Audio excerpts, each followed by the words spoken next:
नमस्कार, मैं दुष्यंत सिंह एक बार फिर से आप सभी लोगों का बहुत-बहुत स्वागत करता हूं और उम्मीद करता हूं आप सभी अच्छे होंगे। इसके साथ-साथ आपकी यूपीपीसीएस प्री की तैयारी भी बहुत ही बढ़िया तरीके से चल रही होगी। यूपीपीसीएस प्री को ध्यान में रखते हुए हम करंट अफेयर्स को तैयार कर रहे हैं और करंट अफेयर्स की तैयारी हम कर रहे हैं घटना चक्र आई दृष्टि वाली मैगज़ीन की सहायता से।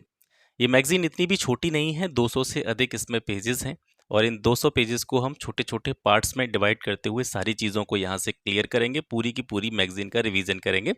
इसके 2 पार्ट्स मैं आपको पहले प्रोवाइड करा चुका हूँ, ये तीसरा पार्ट है और पिछले पार्ट्स में जहाँ पर हमने चीज़ों को छोड़ा था, वहीं से आगे बढ़ते हुए चीज़ों को समझने का प्रयास करेंगे। फिर एक बार से आपसे कहना चाहूँगा कि जो बुक है अपनी, इस वीडियो को जब भी आप देख रहे हों, तो जो अपनी किताब है, जो मैगज़ीन है, उसको अपने सामने रखें और जो भी चीज़ें मैं आपको यहाँ से बताऊँ, जो भी ज़रूरी चीज़ें हैं, उनको अपनी बुक में पॉइंट आउट करते चलें। तो आज की सबसे पहली न्यूज़ है, टाइम मैगज़ीन के द्वारा 2023 में विश्व के 100 सबसे ज़्यादा प्रभावशाली व्यक्तियों की एक वार्षिक सूची जारी की गई है। ये जो सूची जारी की गई है, इस सूची का यह 20वां एडिशन है, 20वां संस्करण है। 2023 की टाइम 100 सूची में जितने प्रभावशाली व्यक्तियों को शामिल किया गया है, इनको 6 कैटेगरी में बाँटा गया है। ये 6 कैटेगरियाँ कौन-कौन सी हैं? कलाकार यानी आर्टिस्ट, प्रवर्तक यानी इनोवेटर्स, असाधारण व्यक्ति, नेता, आइकन और मार्गदर्शक। इन 6 श्रेणियों में इन सभी व्यक्तियों को विभाजित किया गया है। अब यहाँ पर हम जानेंगे अलग-अलग कैटेगरीज़ में, अलग-अलग श्रेणियों में कौन-कौन से व्यक्ति हैं, जिनसे जुड़े हुए प्रश्न आपसे परीक्षा में पूछे जा सकते हैं। सबसे पहले आर्टिस्ट कैटेगरी की बात करते हैं, तो यहाँ पर मैक्सिकन अमेरिकी अभिनेत्री सलमा हाइक और अमेरिकी अभिनेत्री ड्रू बैरीमोर के साथ इस पूरी कैटेगरी में 19 व्यक्ति शामिल किए गए हैं। प्रवर्तक या इनोवेटर श्रेणी की जब हम बात करेंगे तो इसमें किलियन एम्बापे। एम्बापे कौन है? ये फ्रांस के एक फुटबॉल खिलाड़ी हैं और इसके साथ साथ इगा स्विटेक जो कि पोलैंड की एक टेनिस खिलाड़ी हैं। इनको इनोवेटर्स श्रेणी में जो है इस सूची में शामिल किया गया है। इसके बाद में असाधारण व्यक्तियों की बात करते हैं तो इसमें पद्म लक्ष्मी जो कि भारतीय मूल की अमेरिकी लेखिका हैं, इसके साथ साथ ये अभिनेत्री, मॉडल और टेलीविजन होस्ट हैं। इनको इस सूची में शामिल किया गया है टाइटन कैटेगरी में। और टाइटन कैटेगरी में इनके साथ साथ एलन मस्क, जिनका नाम आप सभी ने सुना होगा, जो कि स्पेस एक्स के संस्थापक हैं, इसके साथ साथ ट्विटर के सीईओ भी हैं, ठीक है, चीफ एग्जीक्यूटिव ऑफिसर हैं। इसके अलावा लियोनल मेसी जो कि अर्जेंटीना के फुटबॉलर हैं, इन सभी प्रमुख व्यक्तियों को टाइटन्स कैटेगरी में इस सूची में शामिल किया गया है।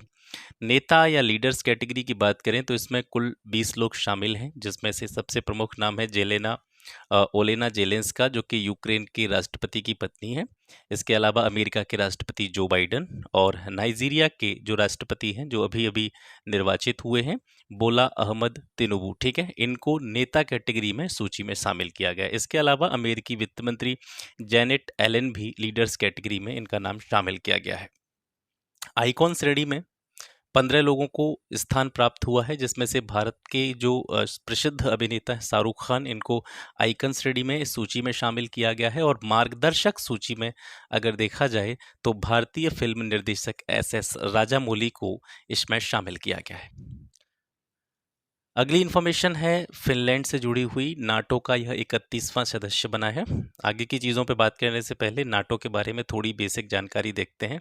सबसे पहली बात आती है कि नाटो की फुल फॉर्म क्या है। तो नाटो का फुल फॉर्म है नॉर्थ अटलांटिक ट्रीटी ऑर्गेनाइजेशन। ये क्या है? एक राजनीतिक और सैन्य गठबंधन है। इसमें यूरोप और नॉर्थ अमेरिका के 31 देश शामिल हैं। इसकी स्थापना की बात करें या इसकी आधारशिला की बात करें तो 4 अप्रैल 1949 को उत्तरी अटलांटिक संधि पर हस्ताक्षर के साथ ही इसकी आधारशिला रखी गई थी। और जिस संधि के आधार पर इसकी आधारशिला रखी गई थी, उस संधि को वॉशिंगटन ट्रीटी के नाम से भी जाना जाता है। ठीक है, आगे देखते हैं। 4 अप्रैल 2023 को फिनलैंड जो है नाटो का 31वां सदस्य बना। यानी ये प्रश्न आपसे इस तरीके से भी पूछा जा सकता है कि नाटो का नवीनतम सदस्य कौन सा है, तो फिनलैंड है। और इससे पहले जो 30वां सदस्य बना था वो था नॉर्थ मैसिडोनिया, ठीक है, उत्तरी मैसिडोनिया 2020 में नाटो का 30वां सदस्य बना था और 2023 में 31वां सदस्य आपका फिनलैंड बना है। ब्रुसेल्स जो कि बेल्जियम की राजधानी है, यहाँ पर नाटो का मुख्यालय है, ये चीज़ भी आपको याद रखनी है। 4 भागीदार देश जिनका नाम है बोस्निया हर्जेगोविना ये एक ही देश का नाम है। इसके अलावा जॉर्जिया, स्वीडन और यूक्रेन, इन 4 देशों ने नाटो की सदस्यता प्राप्त करने के लिए अपनी आकांक्षा घोषित की है, अपनी इच्छा प्रकट करी है। यहाँ पर ध्यान देने की बात है कि उत्तरी अटलांटिक संधि जो है, नॉर्थ अटलांटिक ट्रीटी है, इसका आर्टिकल 10 अनुच्छेद 10 जो है वो प्रोविजन करता है किस चीज़ का, कि कोई भी देश नाटो की सदस्यता किस तरीके से प्राप्त करेगा, उससे जुड़े हुए जो भी प्रावधान हैं कि सदस्यता प्राप्त करने के लिए किस किस प्रोसेस को हमको अपनाना पड़ेगा, वो सारी चीज़ें उत्तरी अटलांटिक संधि के आर्टिकल नंबर 10 में दे रखी हैं। वैसे तो देखिए बहुत सारी चीज़ें हैं इसमें और बहुत सारी थ्योरी भी इस बुक में दे रखी होती है, लेकिन मैं प्रमुख रूप से उन्हीं चीज़ों पर बात करूंगा जो कि आपके लिए ज़रूरी है। बाकी चीज़ों को मैं यहाँ से स्किप करता चलूंगा। विश्व प्रसन्नता रिपोर्ट 2023, 2012 में इसको पहली बार जारी किया गया था। सबसे पहला पॉइंट, 2012 में सबसे पहले विश्व प्रसन्नता रिपोर्ट को जारी किया गया था। और विश्व प्रसन्नता रिपोर्ट जो है ये किसका प्रकाशन है, किसके द्वारा प्रकाशित की जाती है, तो ये है संयुक्त राष्ट्र पोषणीय विकास समाधान नेटवर्क, जिसे UNSDSN के नाम से भी जाना जाता है।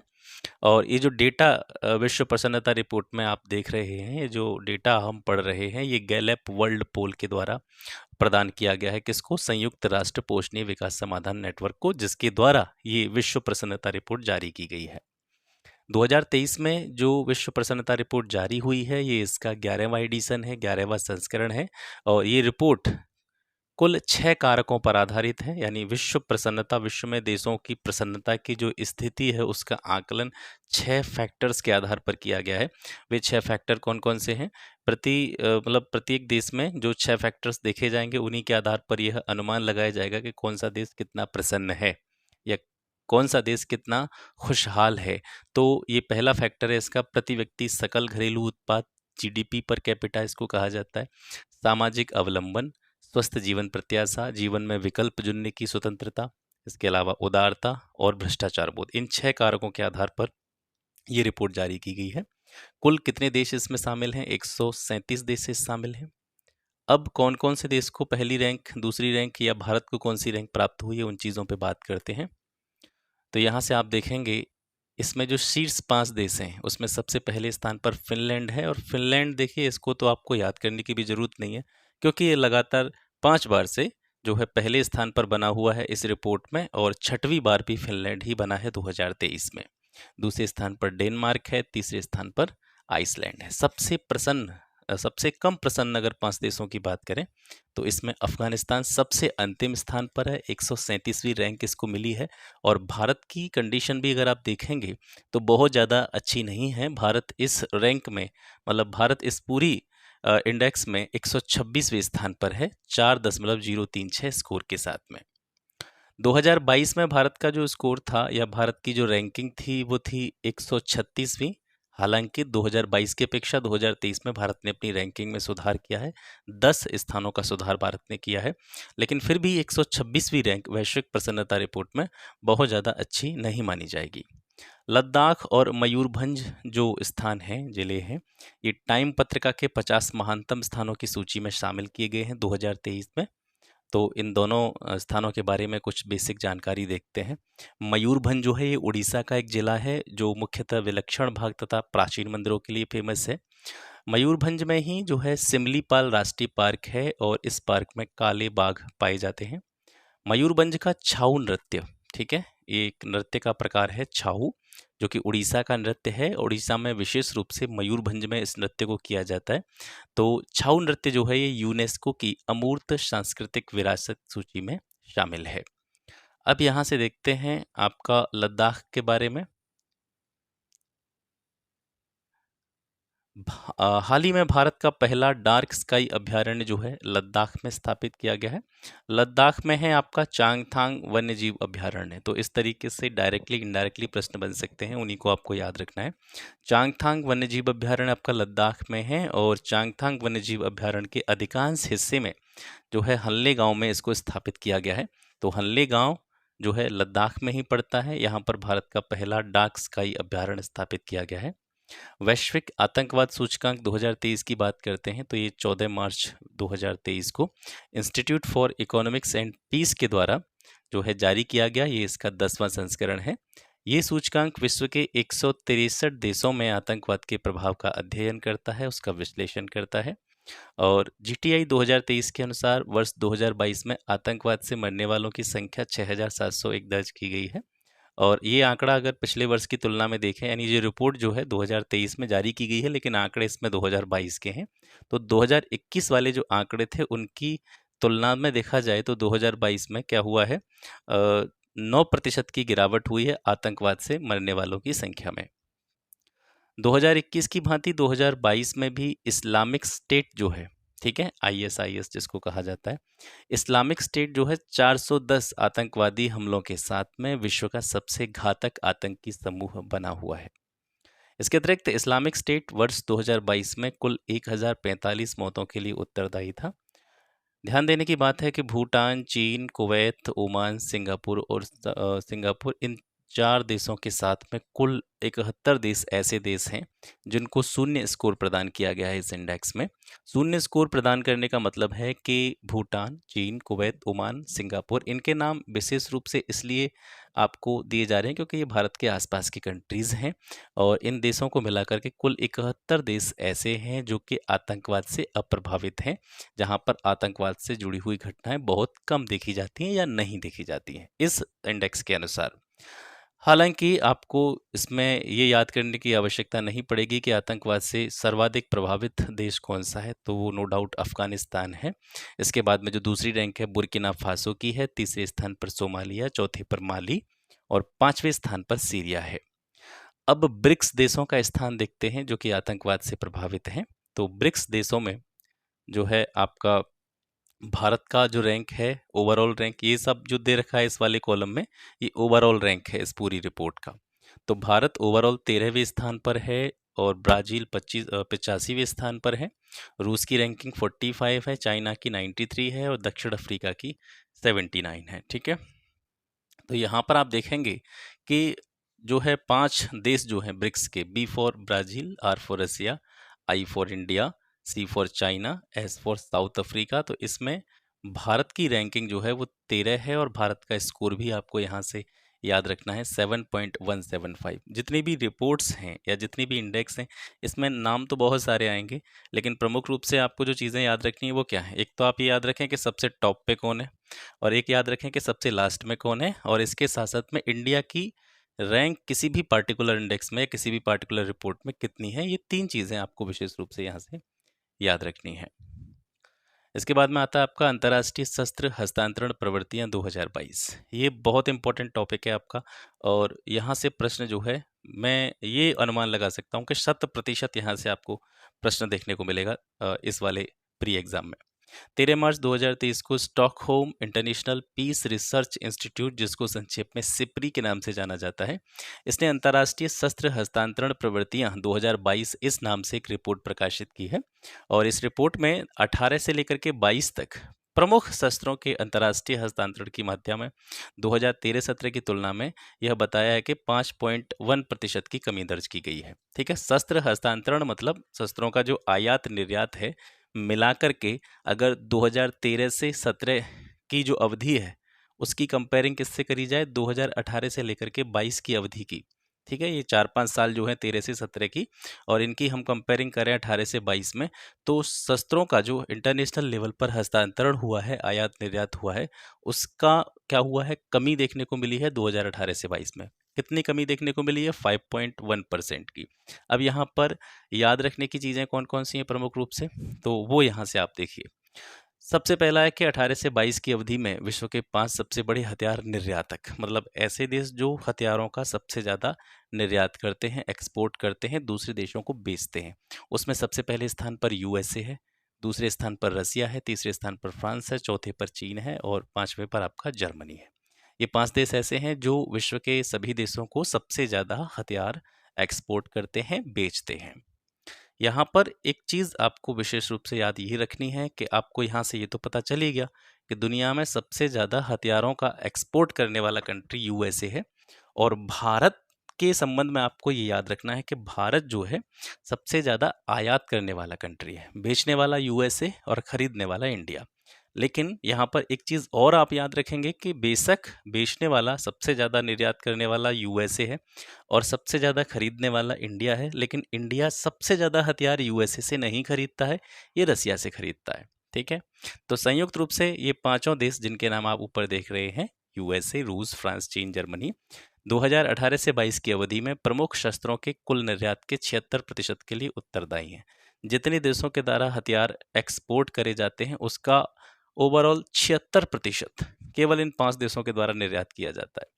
2018 से 22 में विश्व में शस्त्रों के सबसे बड़े निर्यातक अमेरिका का शस्त्र निर्यात पूरे विश्व के शस्त्र निर्यात का 40% है। पूरे वर्ल्ड में जितने हथियार एक्सपोर्ट करे जाते हैं उसका 40% अकेले अमेरिका के द्वारा किया जाता है। 2013 से 17 की अवधि की तुलना में देखा जाए तो ये 14% अधिक है, यानी अमेरिका ने बहुत ज़्यादा हथियार एक्सपोर्ट करना स्टार्ट कर दिया है। ये यहाँ से सीधे रूप में पता चलता है।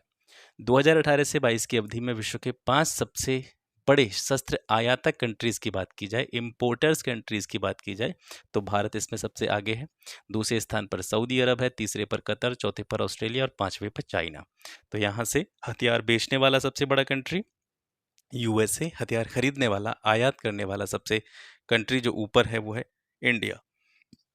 संयुक्त रूप से देखा जाए तो ये पांचों देश भारत, सऊदी अरब, कतर, ऑस्ट्रेलिया और चाइना प्रमुख शस्त्रों के कुल आयात के 36% हिस्से के लिए उत्तरदायी हैं। पूरे विश्व में जितने देशों के द्वारा शस्त्र खरीदे जाते हैं उस पूरी खरीदारी का 36% अकेले ये 5 देश खरीद लेते हैं। वर्ष 2013 से 17 के मुकाबले में वर्ष 2018 से 22 में भारत में कुल आयात में 11% की कमी दर्ज की गई है।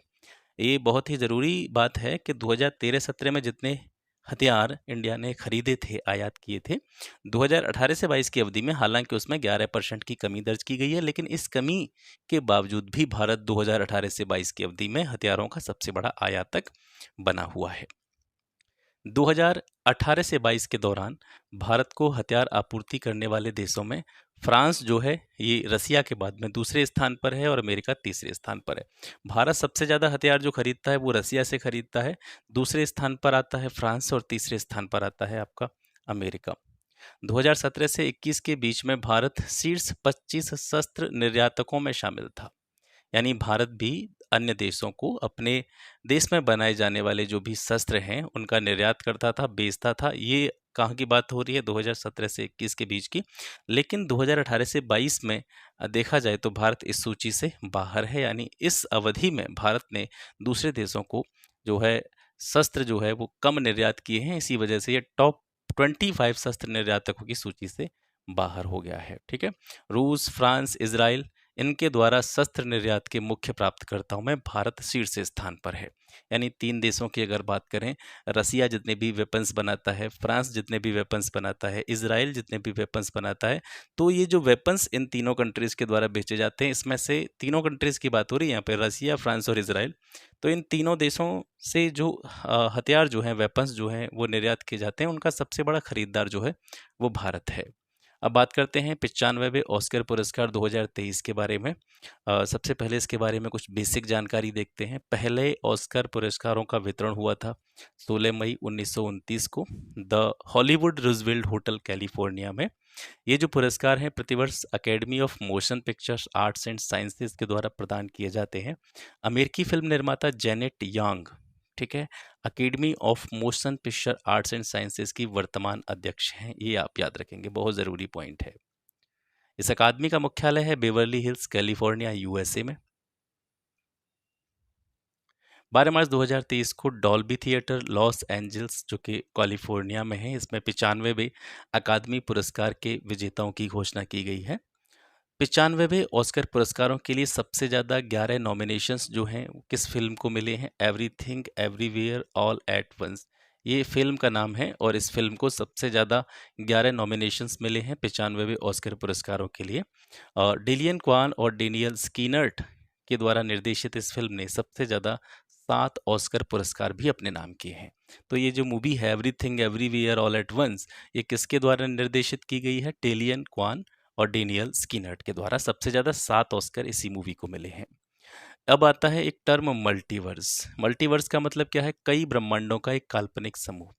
इस मल्टीवर्स पर आधारित अमेरिकी कॉमेडी ड्रामा फिल्म को सर्वश्रेष्ठ फिल्म के ऑस्कर पुरस्कार से भी सम्मानित किया गया है। इसी फिल्म के लिए डेनियल क्वान और डेनियल स्कीनर्ट ने सर्वश्रेष्ठ डायरेक्टर का पुरस्कार भी जीता है। मलेशियाई अभिनेत्री मिशेल यू, ठीक है, इनको इस फिल्म में उनके शानदार अभिनय के लिए सर्वश्रेष्ठ अभिनेत्री के ऑस्कर पुरस्कार से सम्मानित किया गया है। तो मिशेल यू जो हैं ये मलेशिया की अभिनेत्री हैं और किस फिल्म में अभिनय के लिए इनको बेस्ट एक्ट्रेस का अवार्ड मिला है या बेस्ट एक्ट्रेस का ऑस्कर मिला है, तो ये मूवी वही है, everything everywhere all at once. Michelle Yeoh जो हैं ये सर्वश्रेष्ठ अभिनेत्री का ऑस्कर पुरस्कार जीतने वाली पहली एशियाई महिला है, एशिया की पहली महिला बनी है। इस वजह से ये प्रश्न अपने आप में महत्वपूर्ण हो जाता है। इसके अलावा अमेरिकी साइकोलॉजिकल ड्रामा मूवी जो है इसका नाम है द वेल, ठीक है, निर्देशक हैं इसके डैरेन एरोनोफ्स्की। इसमें अभिनय के लिए ब्रेंडन फ्रेजर को सर्वश्रेष्ठ अभिनेता का ऑस्कर पुरस्कार प्रदान किया गया है। तो सबसे बेस्ट एक्ट्रेस का ऑस्कर है मिशेल यो को मिला है और बेस्ट एक्टर का ऑस्कर जो है वो ब्रेंडन फ्रेजर को मिला है। All quite on the western front जो कि जर्मनी की एक फीचर फिल्म है, इसको सर्वश्रेष्ठ अंतर्राष्ट्रीय फीचर फिल्म का पुरस्कार प्रदान किया गया है। यहाँ से देखते हैं कुछ अन्य कैटेगरी में अन्य कुछ विजेता जो हैं, हालांकि ये ज़्यादा महत्वपूर्ण नहीं है। ऊपर वाला जो डाटा है ऑस्कर पुरस्कारों का वो आप याद रखेंगे, वो आपके लिए काफ़ी है। सर्वश्रेष्ठ सहायक अभिनेत्री जेमी ली कर्टिस, ठीक है। सर्वश्रेष्ठ सहायक अभिनेता जो हैं ये के हुई क्वान। सर्वश्रेष्ठ डॉक्यूमेंट्री फीचर फिल्म इसका नाम है नेवेलनी। सर्वश्रेष्ठ संगीत ओरिजिनल स्कोर में all quite on the western front. सर्वश्रेष्ठ विजुअल इफेक्ट का ऑस्कर जो मिला है वो अवतार मूवी को मिला है, अवतार द वे ऑफ वाटर। इसके निर्देशक कौन है? James Cameron. भारत के लिए जो 95वां ऑस्कर है ये बहुत ही महत्वपूर्ण रहा, क्योंकि यहाँ पर कार्तिकी गोंसाल्विस द्वारा निर्देशित जो एक शॉर्ट डॉक्यूमेंट्री फिल्म थी द एलिफेंट विस्पर्स इसका नाम था, इसको जो है ऑस्कर पुरस्कार प्रदान किया गया है। ये तमिल भाषा की फिल्म है और इसकी निर्देशक जो है वो कार्तिकी गोंसाल्विस हैं और इसका निर्माण किया है गुनीत मोंगा ने। ऑस्कर पुरस्कारों के इतिहास में ये पहला चांस है जब किसी भारतीय प्रोडक्शन कंपनी को ऑस्कर पुरस्कार मिला है और जो भारतीय प्रोडक्शन कंपनी है उसका नाम है सिक्ख्या एंटरटेनमेंट। एलिफेंट विस्परस की कहानी एक ऐसे आदिवासी जोड़े की है जो मुदुमलाई टाइगर रिजर्व में रहने वाले हाथी के अनाथ बच्चे को गोद लेते हैं। उस बच्चे का नाम था रघु और उसे पाल पोस करके बड़ा करते हैं। जो आदिवासी जोड़ा है, कपल है, उसका नाम है बोमन और बेली। ये दोनों नाम भी आपको यहाँ से याद रखने हैं। भारत के लिए ऑस्कर पुरस्कार में ये 95वां जो ऑस्कर है ये बहुत ज़्यादा महत्वपूर्ण इसलिए भी रहा क्योंकि एक मूवी थी साउथ इंडिया की आरआरआर। इस आरआरआर मूवी के गीत नाटू नाटू को सर्वश्रेष्ठ संगीत या ओरिजिनल सॉन्ग श्रेणी का ऑस्कर पुरस्कार जो है वो प्रदान किया गया। इस गीत के संगीतकार हैं एम कीरावानी और गीतकार हैं इसके चंद्र बोस। इस गीत को गाया है राहुल सिपलीगंज और काल भैरव ने। नाटू नाटू किसी भी भारतीय फिल्म से सर्वश्रेष्ठ मौलिक गीत का ऑस्कर जीतने वाला पहला गाना है। तेलुगु भाषा का यह गाना जो है अभिनेता रामचरण और जूनियर एनटीआर पर फिल्माया गया था। इसके अलावा एक ज़रूरी चीज़ ये भी है कि 80वां गोल्डन ग्लोब अवार्ड 2023 में बेस्ट सॉन्ग मोशन पिक्चर के लिए भी नाटू नाटू को ही विजेता घोषित किया गया है। तो इधर से इसको ऑस्कर भी मिला है और इसके अलावा 80वें गोल्डन ग्लोब अवार्ड में भी बेस्ट सॉन्ग का विजेता इसको घोषित किया गया है। हालांकि भारतीय फिल्म अभिनेता शौनक सेन द्वारा निर्देशित डॉक्यूमेंट्री ऑल दैट ब्रीड्स जो है ये डॉक्यूमेंट्री फीचर फिल्म श्रेणी में शॉर्ट लिस्ट अंतिम 5 फिल्मों में शामिल रही थी, लेकिन ऑस्कर पुरस्कार जीतने से चूक गई थी। अंतर्राष्ट्रीय फीचर फिल्म श्रेणी में प्रतिस्पर्धा के लिए पैन नलेन द्वारा निर्देशित गुजराती भाषा की फिल्म जिसका नाम है छेल्ले सो, ये भारत की तरफ से आधिकारिक प्रविष्टि थी, लेकिन इसको भी ऑस्कर नहीं मिला। ये लास्ट 5 फिल्मों में अपना स्थान सुनिश्चित नहीं कर सकी। 95वें ऑस्कर पुरस्कारों में प्रसिद्ध भारतीय अभिनेत्री दीपिका पादुकोण को ऑस्कर अवार्ड प्रस्तुतकर्ताओं या उद्घोषकों के रूप में शामिल किया गया। यहाँ पर अगर आपसे पूछा जाए कि सबसे पहली भारतीय अभिनेत्री कौन सी थी जिसको ऑस्कर के मंच पर पुरस्कार प्रस्तुत करने वाले व्यक्तियों के रूप में चुना गया था, तो परसिस खम्बाटा थी। और इनके बाद में जो दूसरी भारतीय एक्ट्रेस बनी थी ऑस्कर प्रस्तुतकर्ताओं में, तो वो थी प्रियंका चोपड़ा। तो दीपिका पादुकोण का स्थान इस क्रम में तीसरा आता है। लेगाटम समृद्धि सूचकांक 2023 की बात करते हैं। ये लेगाटम इंस्टीट्यूट के द्वारा जो है जारी किया जाता है। और लेगाटम इंस्टीट्यूट लंदन में स्थित लेगाटम कंपनी समूह के अंतर्गत एक फ्री ऑर्गेनाइजेशन है, स्वतंत्र संगठन है, जो वैश्विक समृद्धि और मानव स्वतंत्रता के विस्तार को बढ़ावा देता है। तो ये जो सूचकांक है लेगाटम समृद्धि सूचकांक, ये 27 फरवरी 2023 को जारी किया गया, 16वां इसका संस्करण है। विश्व समृद्धि सूचकांक में 8 क्षेत्रों के 167 देशों को रैंक प्रदान की गई है, या फिर हम ऐसे कह सकते हैं कि इसमें 167 देशों को शामिल किया गया है। तो इस सूचकांक में देखेंगे डेनमार्क सबसे पहले स्थान पर है और दक्षिणी सूडान जो है अंतिम स्थान पर है, इसको 167वीं रैंक मिली है। डेनमार्क को पहली रैंक मिली है, दक्षिणी सूडान को सबसे लास्ट वाली रैंक मिली है। लेगाटम समृद्धि सूचकांक 2023 में भारत की जो रैंकिंग है वो 103वीं है, 103वां स्थान भारत को प्राप्त हुआ है। और 2022 में भारत को इस लेगाटम समृद्धि सूचकांक में 100वां स्थान प्राप्त हुआ था। इस सूचकांक में 2023 में पश्चिमी यूरोप विश्व का सर्वाधिक समृद्ध क्षेत्र माना गया है। आर्थिक स्वतंत्रता सूचकांक 2023 देखते हैं। सबसे पहले ये 1995 में प्रकाशित हुआ था। ठीक है, आर्थिक स्वतंत्रता सूचकांक जो है ये एक वार्षिक रिपोर्ट है, हर वर्ष इसका प्रकाशन किया जाता है। और ये कब से किया जा रहा है? 1995 से किया जा रहा है। जिसका प्रकाशन किसके द्वारा किया जाता है? वॉशिंगटन डीसी जो कि अमेरिका में है, इसके द्वारा एक विचार है, इसका थिंक टैंक है जिसका नाम है the heritage foundation. The heritage foundation America के द्वारा इस आर्थिक स्वतंत्रता सूचकांक को हर वर्ष प्रकाशित किया जाता है। यहाँ पर देखेंगे इससे जुड़ा हुआ डेटा। 27 फरवरी 2023 को आर्थिक स्वतंत्रता सूचकांक 2023 जारी किया गया। ये इसका 29वां संस्करण है। विश्व के 184 स्वायत्त देशों की आर्थिक नीतियों, उनकी स्थितियों के तुलनात्मक अध्ययन के लिए ये प्रस्तुत किया गया है। इसमें 4 देशों सिंगापुर, स्विट्जरलैंड, आयरलैंड और ताइवान को अत्यधिक उच्च आर्थिक स्वतंत्रता स्कोर प्राप्त हुआ है, और इन चारों देशों को आर्थिक रूप से स्वतंत्र कैटेगरी में वर्गीकृत किया गया है। यानी सिंगापुर, स्विट्जरलैंड, आयरलैंड और ताइवान को आर्थिक स्वतंत्रता स्कोर जो है सबसे ज़्यादा मिला है, और ये देश जो हैं इस सूचकांक के आधार पर आर्थिक रूप से स्वतंत्र देश माने गए हैं। 50 से लेकर के 59.9 के बीच में, यानी 50 से 60 के बीच में स्कोर प्राप्त करने वाली 65 देशों की अर्थव्यवस्थाओं को प्रायः गैर स्वतंत्र, मोस्ट अनफ्री, ठीक है, इस श्रेणी में रखा गया है। भारत, ब्राजील और रूस जैसी जो अर्थव्यवस्थाएं हैं इसी श्रेणी में शामिल हैं। मतलब कैसी श्रेणी में है ये? प्रायः गैर स्वतंत्र, मतलब पूरी तरीके से ये जो इकोनॉमी है इन देशों की वो फ्री नहीं है, मतलब दूसरों पर डिपेंडेबल है। सूचकांक में सिंगापुर को विश्व की सबसे स्वतंत्र अर्थव्यवस्था घोषित किया गया है। और 2023 में भारत के रैंकिंग की बात करें तो इस सूचकांक में, यानी आर्थिक स्वतंत्रता सूचकांक में, भारत को 131वां स्थान प्राप्त हुआ है। भारत जो है the agriculture innovation mission for climate में शामिल कर लिया गया है। The agriculture innovation mission for climate ये जो है संयुक्त राज्य अमेरिका और संयुक्त अरब अमीरात यानी यूएसए और यूएई दोनों देशों की एक संयुक्त पहल है। इसकी शुरुआत ग्लासगो यानी यूके में संयुक्त राष्ट्र जलवायु परिवर्तन सम्मेलन 2021 यानी COP26 के दौरान नवंबर 2021 में इसकी शुरुआत हुई थी। 22 फरवरी 2023 को भारत एक आशय पत्र पर हस्ताक्षर करके AIM-4C में शामिल हो गया। AIM-4C जहां पे आपको लिखा दिखे, इसका मतलब है यही जो हम पढ़ रहे हैं, the agriculture innovation mission for climate. ठीक है, इसी का संक्षिप्त रूप है आपका AIM-4C। भारत अबू धाबी में आयोजित I2U2 समूह के पहले बिजनेस फोरम के दौरान AIM-4C में शामिल हुआ। इसके सदस्य देशों की संख्या है 47। ठीक है, और वर्तमान में AIM-4C ने जो है वैश्विक स्तर पर 8 बिलियन अमेरिकी डॉलर से अधिक का निवेश इन्वेस्टमेंट जो है सफलतापूर्वक प्राप्त कर लिया है। 8 से 10 मई 2023 के बीच में AIM for climate summit America की मेज़बानी में वाशिंगटन DC में आयोजित किया जाएगा। अब आता है अंतर्राष्ट्रीय बौद्धिक संपदा सूचकांक 2023।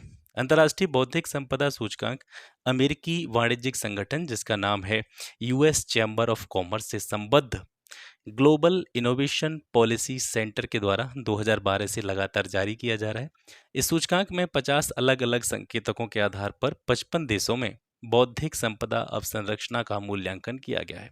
यानी कुल मिलाकर के इस अंतर्राष्ट्रीय बौद्धिक संपदा सूचकांक में 55 देश शामिल हैं। वार्षिक रूप से जारी किए जाने वाले इस सूचकांक के ये 11वां एडिशन है। 55 देशों की अर्थव्यवस्थाओं को इसमें शामिल किया गया है, जिसमें से सबसे पहले स्थान पर है आपकी यूएसए, दूसरा स्थान यूके को मिला है, तीसरा स्थान आपका फ्रांस को मिला है।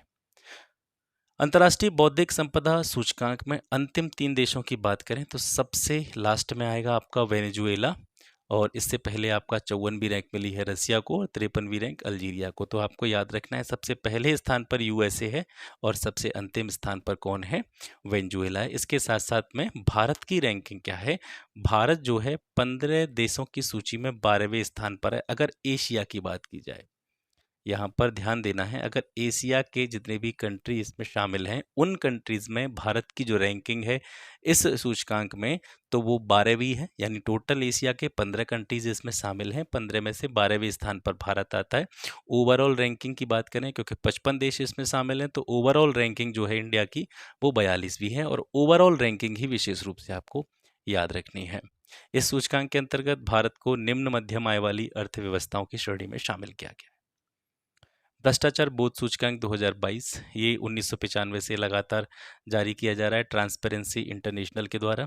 ठीक है, 180 देशों को इसमें शामिल किया गया है। इस बार जो भ्रष्टाचार बोध सूचकांक जारी किया गया है, इसमें रैंकिंग दी जाती है, या जो एक कह सकते हैं स्कोर दिया जाता है देशों को 0 से लेकर के 100 के बीच का। और जहां पर 0 किसी अगर कंट्री को स्कोर मिल रहा है, यानी कम से कम स्कोर मिल रहा है, तो उसका मतलब ये है कि वो देश सर्वाधिक भ्रष्ट की कैटेगरी में है। और जितनी हाई रैंकिंग अगर किसी देश की जा रही है, इसमें हाई स्कोर किसी देश का अगर दिखाया जा रहा है, तो उसका मतलब है उस देश में भ्रष्टाचार से जुड़े हुए मामले उतने ही कम हैं। 31 जनवरी 2023 को ट्रांसपेरेंसी इंटरनेशनल तथा ट्रांसपेरेंटी इंटरनेशनल द्वारा भ्रष्टाचार बोध सूचकांक 2022 को जारी किया गया। ये इसका 28वां एडिशन है, और इसमें जो डेनमार्क है वो सबसे पहले स्थान पर है। इसको स्कोर मिला है 90, यानी डेनमार्क जो है भ्रष्टाचार की जो सिचुएशंस हैं डेनमार्क में सबसे कम है। सेकंड रैंक पर 2 देश जो है संयुक्त रूप से विद्यमान हैं, एक आपका फिनलैंड और एक आपका न्यूजीलैंड। दोनों को संयुक्त रूप से 87 अंक इसमें प्रदान किए गए हैं। सर्वाधिक भ्रष्टाचार वाले 3 देशों की बात करें तो सबसे अंतिम स्थान 180वां किसको प्राप्त हुआ है? ये प्राप्त हुआ है आपको सोमालिया को। और 178वें स्थान पर जो है 2 देश संयुक्त रूप से हैं, एक सीरिया आपका, एक दक्षिण सूडान। इनका स्कोर जो है बराबर है, 13-13 स्कोर इनको मिला है। भ्रष्टाचार बोध सूचकांक 2022 में भारत को 40 अंक मिले हैं और ये 85वें स्थान पर है। 2021 के सूचकांक में भी भारत को 40 अंक मिले थे, लेकिन इसकी रैंकिंग जो थी वो 85वीं थी। ठीक है, तो इसमें बहुत ज़्यादा सुधार हुआ नहीं है। जैसी रैंकिंग 2021 में थी, वैसी ही रैंकिंग 2022 में है भ्रष्टाचार बोध सूचकांक में भारत की। ब्रिक्स देशों की रैंकिंग में भारत के अतिरिक्त दक्षिण अफ्रीका के स्थान 72वां है, ब्राजील का स्थान 94वां है, रूस 137वें स्थान पर है, और चीन आपका 65वें स्थान पर है। भारत वासेनार व्यवस्था का अध्यक्ष बना है। वासेनार व्यवस्था क्या है? ये एक प्रकार का क्या है, बहुपक्षीय स्वैच्छिक निर्यात नियंत्रण व्यवस्था है। ये क्या करती है? ये पारंपरिक हथियारों और दोहरे उपयोग वाली जो वस्तुएं होती हैं और उनकी जो तकनीकी होती हैं, उनके हस्तांतरण की क्या करता है? निगरानी करने का काम करता है। वासेनार नाम इसको कहाँ से दिया गया था? तो ये द हेग, नीदरलैंड की राजधानी है जो द हेग, उसमें एक उपनगर है, उसके नाम के आधार पर इसका नाम वासेनार रखा गया है, क्योंकि यहीं पर एक समझौता हुआ था 1995 में। इसी समझौते और स्थान के आधार पर इस पूरी व्यवस्था का नाम वासेनार व्यवस्था रखा गया था। इसकी औपचारिक रूप से शुरुआत हुई थी 1996 में, और इस पूरी वासेनार व्यवस्था में जो सदस्य देश हैं उनकी संख्या 42 है। वर्ष 2017 में भारत इस व्यवस्था का सदस्य बना था। संयुक्त राष्ट्र के 4 स्थायी सदस्य रूस, अमेरिका, फ्रांस और यूके इस व्यवस्था के सदस्य हैं। चीन विशेष रूप से यहाँ पर विस्मरणीय है, क्योंकि चीन इस व्यवस्था का सदस्य नहीं है। 30 नवंबर से 1 दिसंबर 2022 के बीच में वियना में वासेनार व्यवस्था की 26वीं वार्षिक पूर्व बैठक का आयोजन किया गया। अध्यक्ष के रूप में भारत का कार्यकाल 1 वर्ष का होगा, आपको पता ही है, क्योंकि हमारा पॉइंट ही वही चल रहा है। वासेनार व्यवस्था का अध्यक्ष भारत बना है 1 वर्ष के लिए, जिसका कार्यकाल 1 जनवरी 2023 से 31 दिसंबर 2023 तक रखेगा। भारत से पहले जो इसका अध्यक्ष था वो आयरलैंड था, यानी भारत ने आयरलैंड से वासेनार व्यवस्था के पूर्ण सत्र की अध्यक्षता ग्रहण की है। इसके अलावा और भी बहुपक्षीय निर्यात नियंत्रण व्यवस्थाएं हैं, जिनमें जांगर समिति एक प्रमुख आती है। जांगर समिति को एनपीटी निर्यातक समिति भी कहा जाता है, एक्सपोर्ट कमेटी भी इसको कहा जाता है। वर्तमान में इसके सदस्यों की संख्या 39 है, लेकिन भारत इस कमेटी का सदस्य नहीं है। जांगर समिति का सदस्य भारत नहीं है। दूसरी आपकी आती है, एक ग्रुप है जिसको एनएसजी ग्रुप कहा जाता है, न्यूक्लियर सप्लायर्स ग्रुप। ठीक है, यह परमाणु आपूर्तिकर्ता देशों का एक समूह है और जिसकी स्थापना हुई थी 1974 में। वर्तमान में इसके 48 मेंबर हैं। एक आपका ऑस्ट्रेलिया समूह है, ये विश्व के देशों का एक अनौपचारिक मंच है जिसकी स्थापना 1985 में की गई थी। 2018 में भारत इस समूह का सदस्य बना। वर्तमान में टोटल मेंबर इसके कितने हैं? 43 हैं। एक और आपका व्यवस्था है या संगठन है आपका मिसाइल प्रौद्योगिकी नियंत्रण व्यवस्था। इसकी स्थापना हुई थी 1987 में और भारत जो है इस समूह का सदस्य बना था 2016 में। वर्तमान में अगर इसके सदस्यों की बात की जाए तो 35 इसके सदस्य हैं मिसाइल प्रौद्योगिकी नियंत्रण व्यवस्था के। मानव स्वतंत्रता सूचकांक 2022 देखते हैं। जनवरी 2023 में वॉशिंगटन डीसी स्थित कैटो इंस्टीट्यूट और कनाडा के फ्रेजर इंस्टीट्यूट के द्वारा ये जो है सूचकांक जारी किया गया। ये इसका 8वां संस्करण है।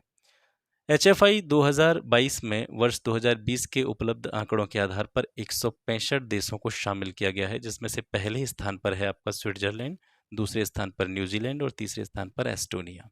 ये तो हो गए 3 शीर्ष देश।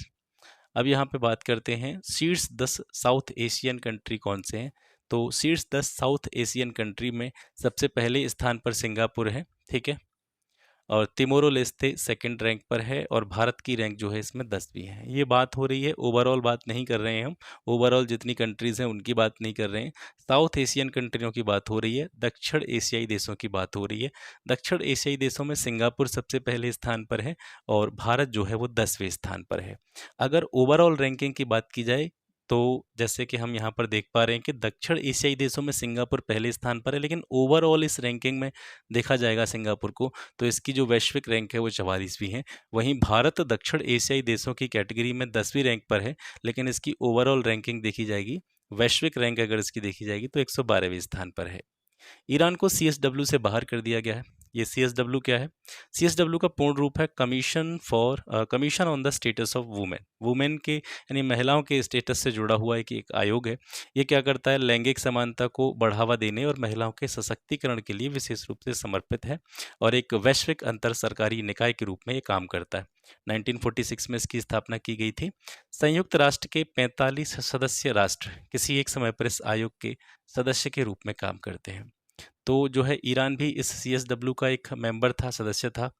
भारत भी जो है CSW का सदस्य है जिसका कार्यकाल इसमें 2025 तक है। तो ईरान जो था इसको CSW के सदस्य की कैटेगरी से बाहर कर दिया गया है। आगे ये भी बात करेंगे कि ईरान को CSW के सदस्य से क्यों हटा दिया गया है, उन चीज़ों पे भी बात होगी।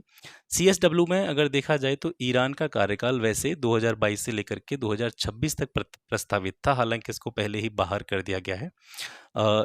यहाँ पर जो एक प्रस्ताव लाया गया था ईरान को इस ग्रुप से हटाने के लिए, तो ये USA के द्वारा लाया गया था और ईरान को हटाने के पक्ष में 29 देशों ने वोटिंग करी थी। ठीक है, 29 देश जो है जो कि इसके सदस्य थे वे चाहते थे कि ईरान इससे बाहर हो, ईरान को हटाना चाहते थे।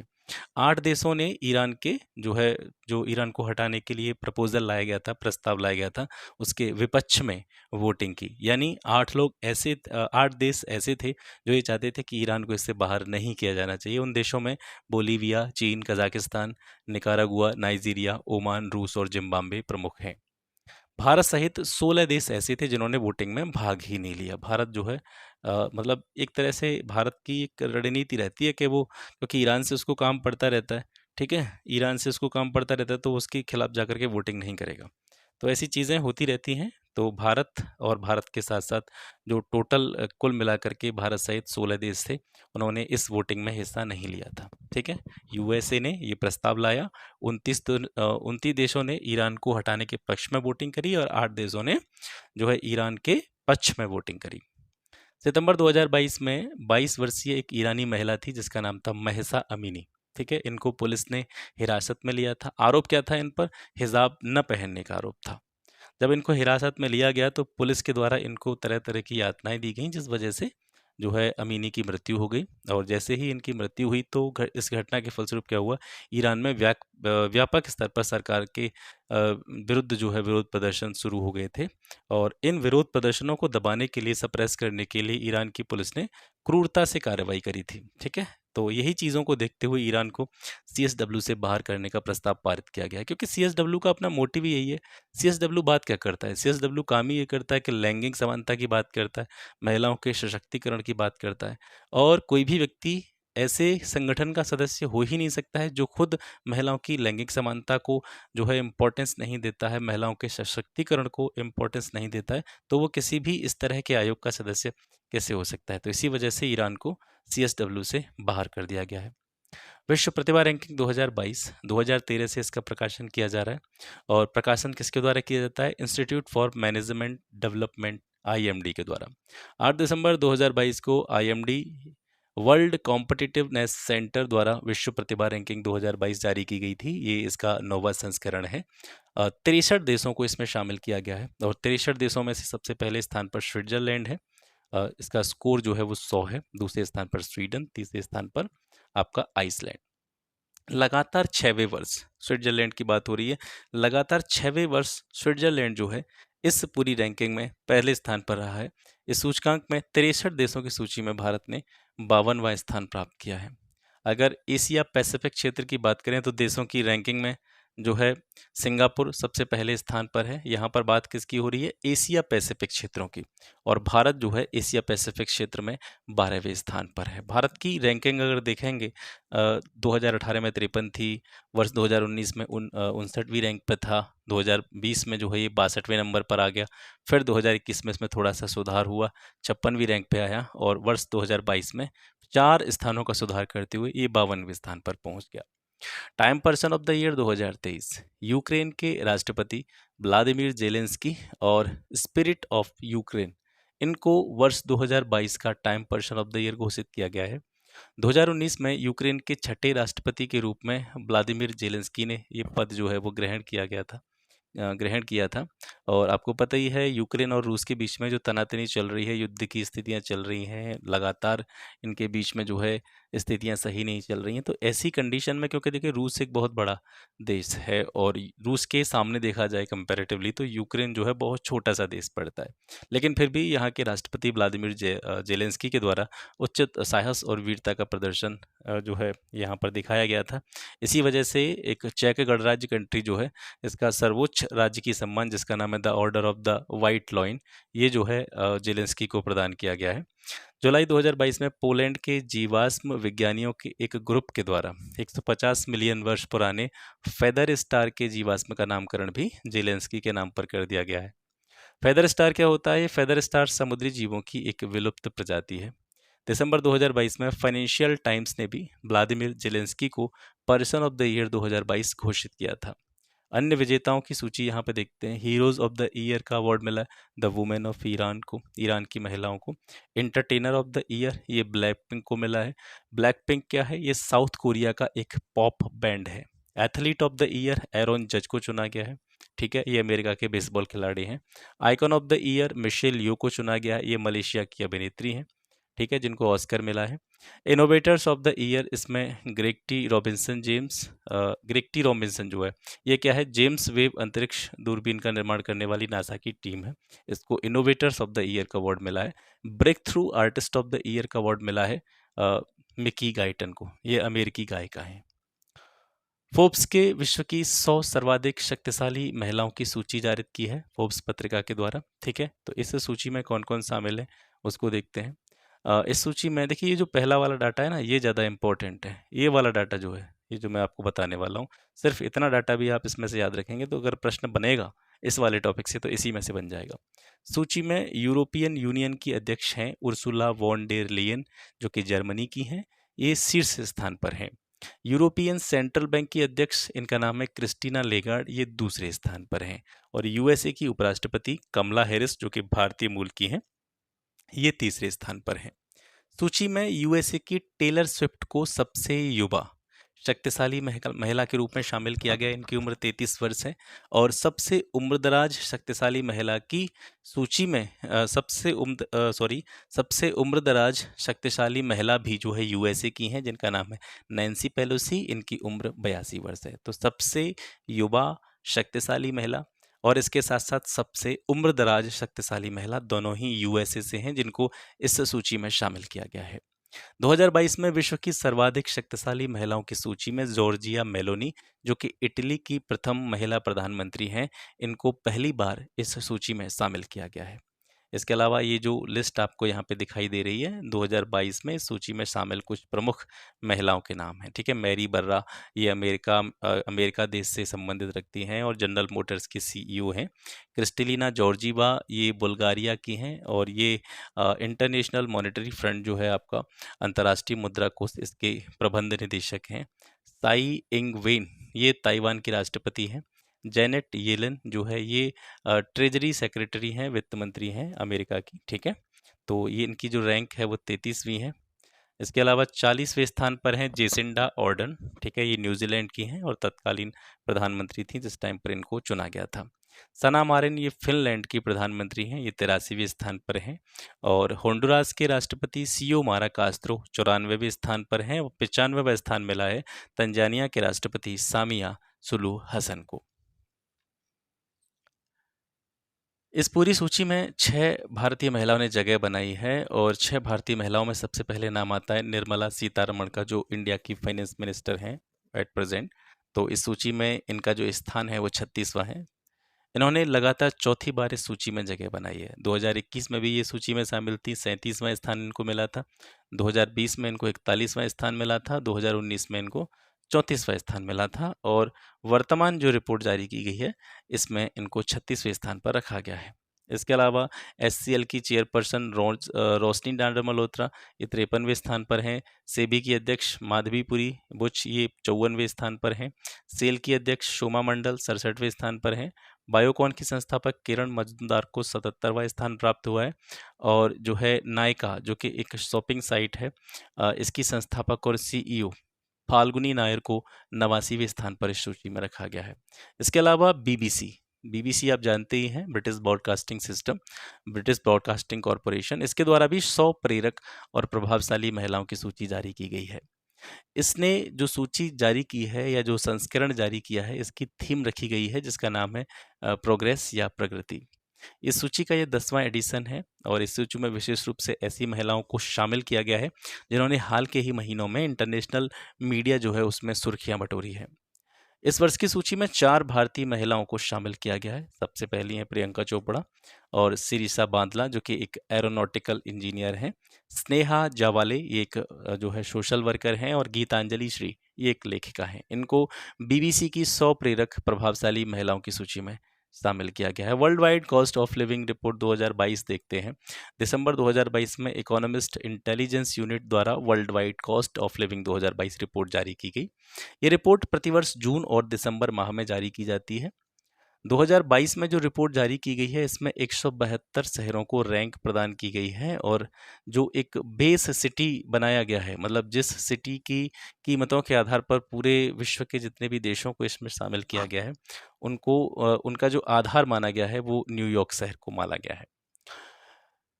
इस सर्वेक्षण के अनुसार वर्ष 2022 में सिंगापुर और न्यूयॉर्क 2 ऐसे शहर हैं जो विश्व में रहने के लिए सबसे महंगे शहर की कैटेगरी में हैं। दोनों ही शहरों को संयुक्त रूप से पहली रैंक प्रदान की गई है, पहले स्थान पर इनको रखा गया है। न्यूयॉर्क ने रैंकिंग में पहली बार शीर्ष स्थान प्राप्त किया है। और विश्व में रहने के लिए सबसे सस्ते शहर की बात की जाए तो इस रिपोर्ट के अनुसार कौन सा शहर है? दमिश्क, जो कि सीरिया में है।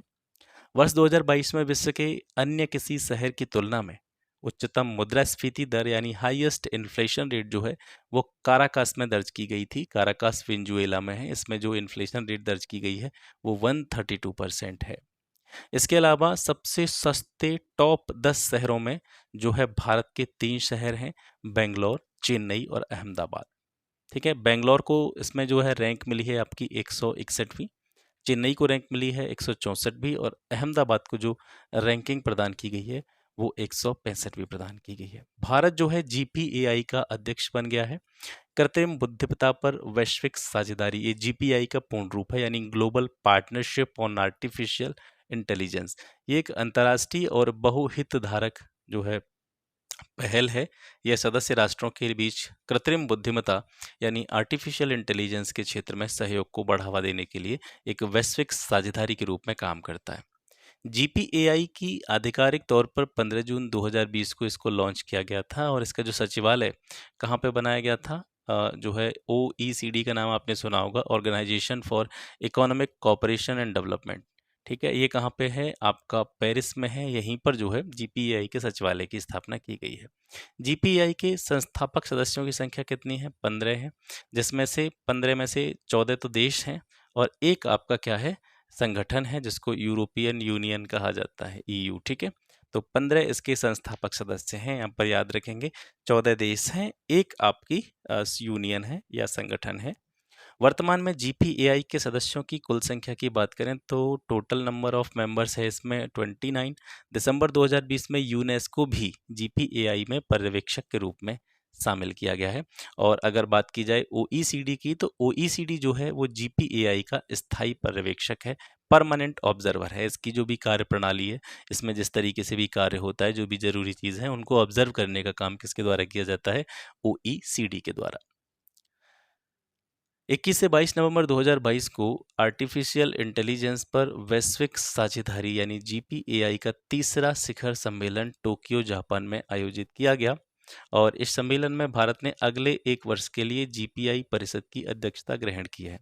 भारत से पहले इसका अध्यक्ष कौन था, फ्रांस था, यानी हम कह सकते हैं कि भारत ने GPAI की जो अध्यक्षता ग्रहण की है वो फ्रांस से ग्रहण की है। आगे देखते हैं, GPAI के शिखर सम्मेलनों की बात करें तो इसका जो पहला शिखर सम्मेलन हुआ था ये कनाडा के मॉन्ट्रियल में हुआ था 2020 में। दूसरा शिखर सम्मेलन इसका पेरिस में हुआ था, फ्रांस की राजधानी है, 2021 में। तीसरा शिखर सम्मेलन जो इसका हुआ था ये जापान की राजधानी टोक्यो में 21 से 22 नवंबर 2022 को हुआ था। इसके बाद में आता है आपका जलवायु परिवर्तन प्रदर्शन सूचकांक 2023, CCPI इसको संक्षेप में कहा जाता है, क्लाइमेट चेंज परफॉर्मेंस इंडेक्स। यह एक अंतर्राष्ट्रीय जलवायु परिवर्तन नीति में पारदर्शिता को बढ़ाने का एक स्वतंत्र साधन है। इस सूचकांक का प्रकाशन वार्षिक रूप से किया जाता है, और ये 2005 से लगातार किया जा रहा है। इस वर्ष के सूचकांक में 59 देशों को शामिल किया गया है, और 59 देशों को 4 श्रेणियों में बांट करके 14 संकेतकों में देशों के परफॉर्मेंस के आधार पर ये जो सूचकांक है, इंडेक्स है, वो जारी किया जाता है। जो 4 श्रेणियां हैं जिनमें विभाजित किया गया है चीज़ों को, वो 4 श्रेणियां हैं आपकी ग्रीन हाउस गैस उत्सर्जन, नवीकरणीय ऊर्जा, ऊर्जा उपयोग और जलवायु नीति। जानने वाली बातें जो हैं वो यहाँ से आप देखेंगे। 14 नवंबर 2022 को COP27 के दौरान German watch climate action network यानी German watch climate action network और न्यू क्लाइमेट इंस्टीट्यूट, इन दोनों के द्वारा संयुक्त रूप से CCPI जो आपकी 2023 वाली इंडेक्स है वो जारी की है।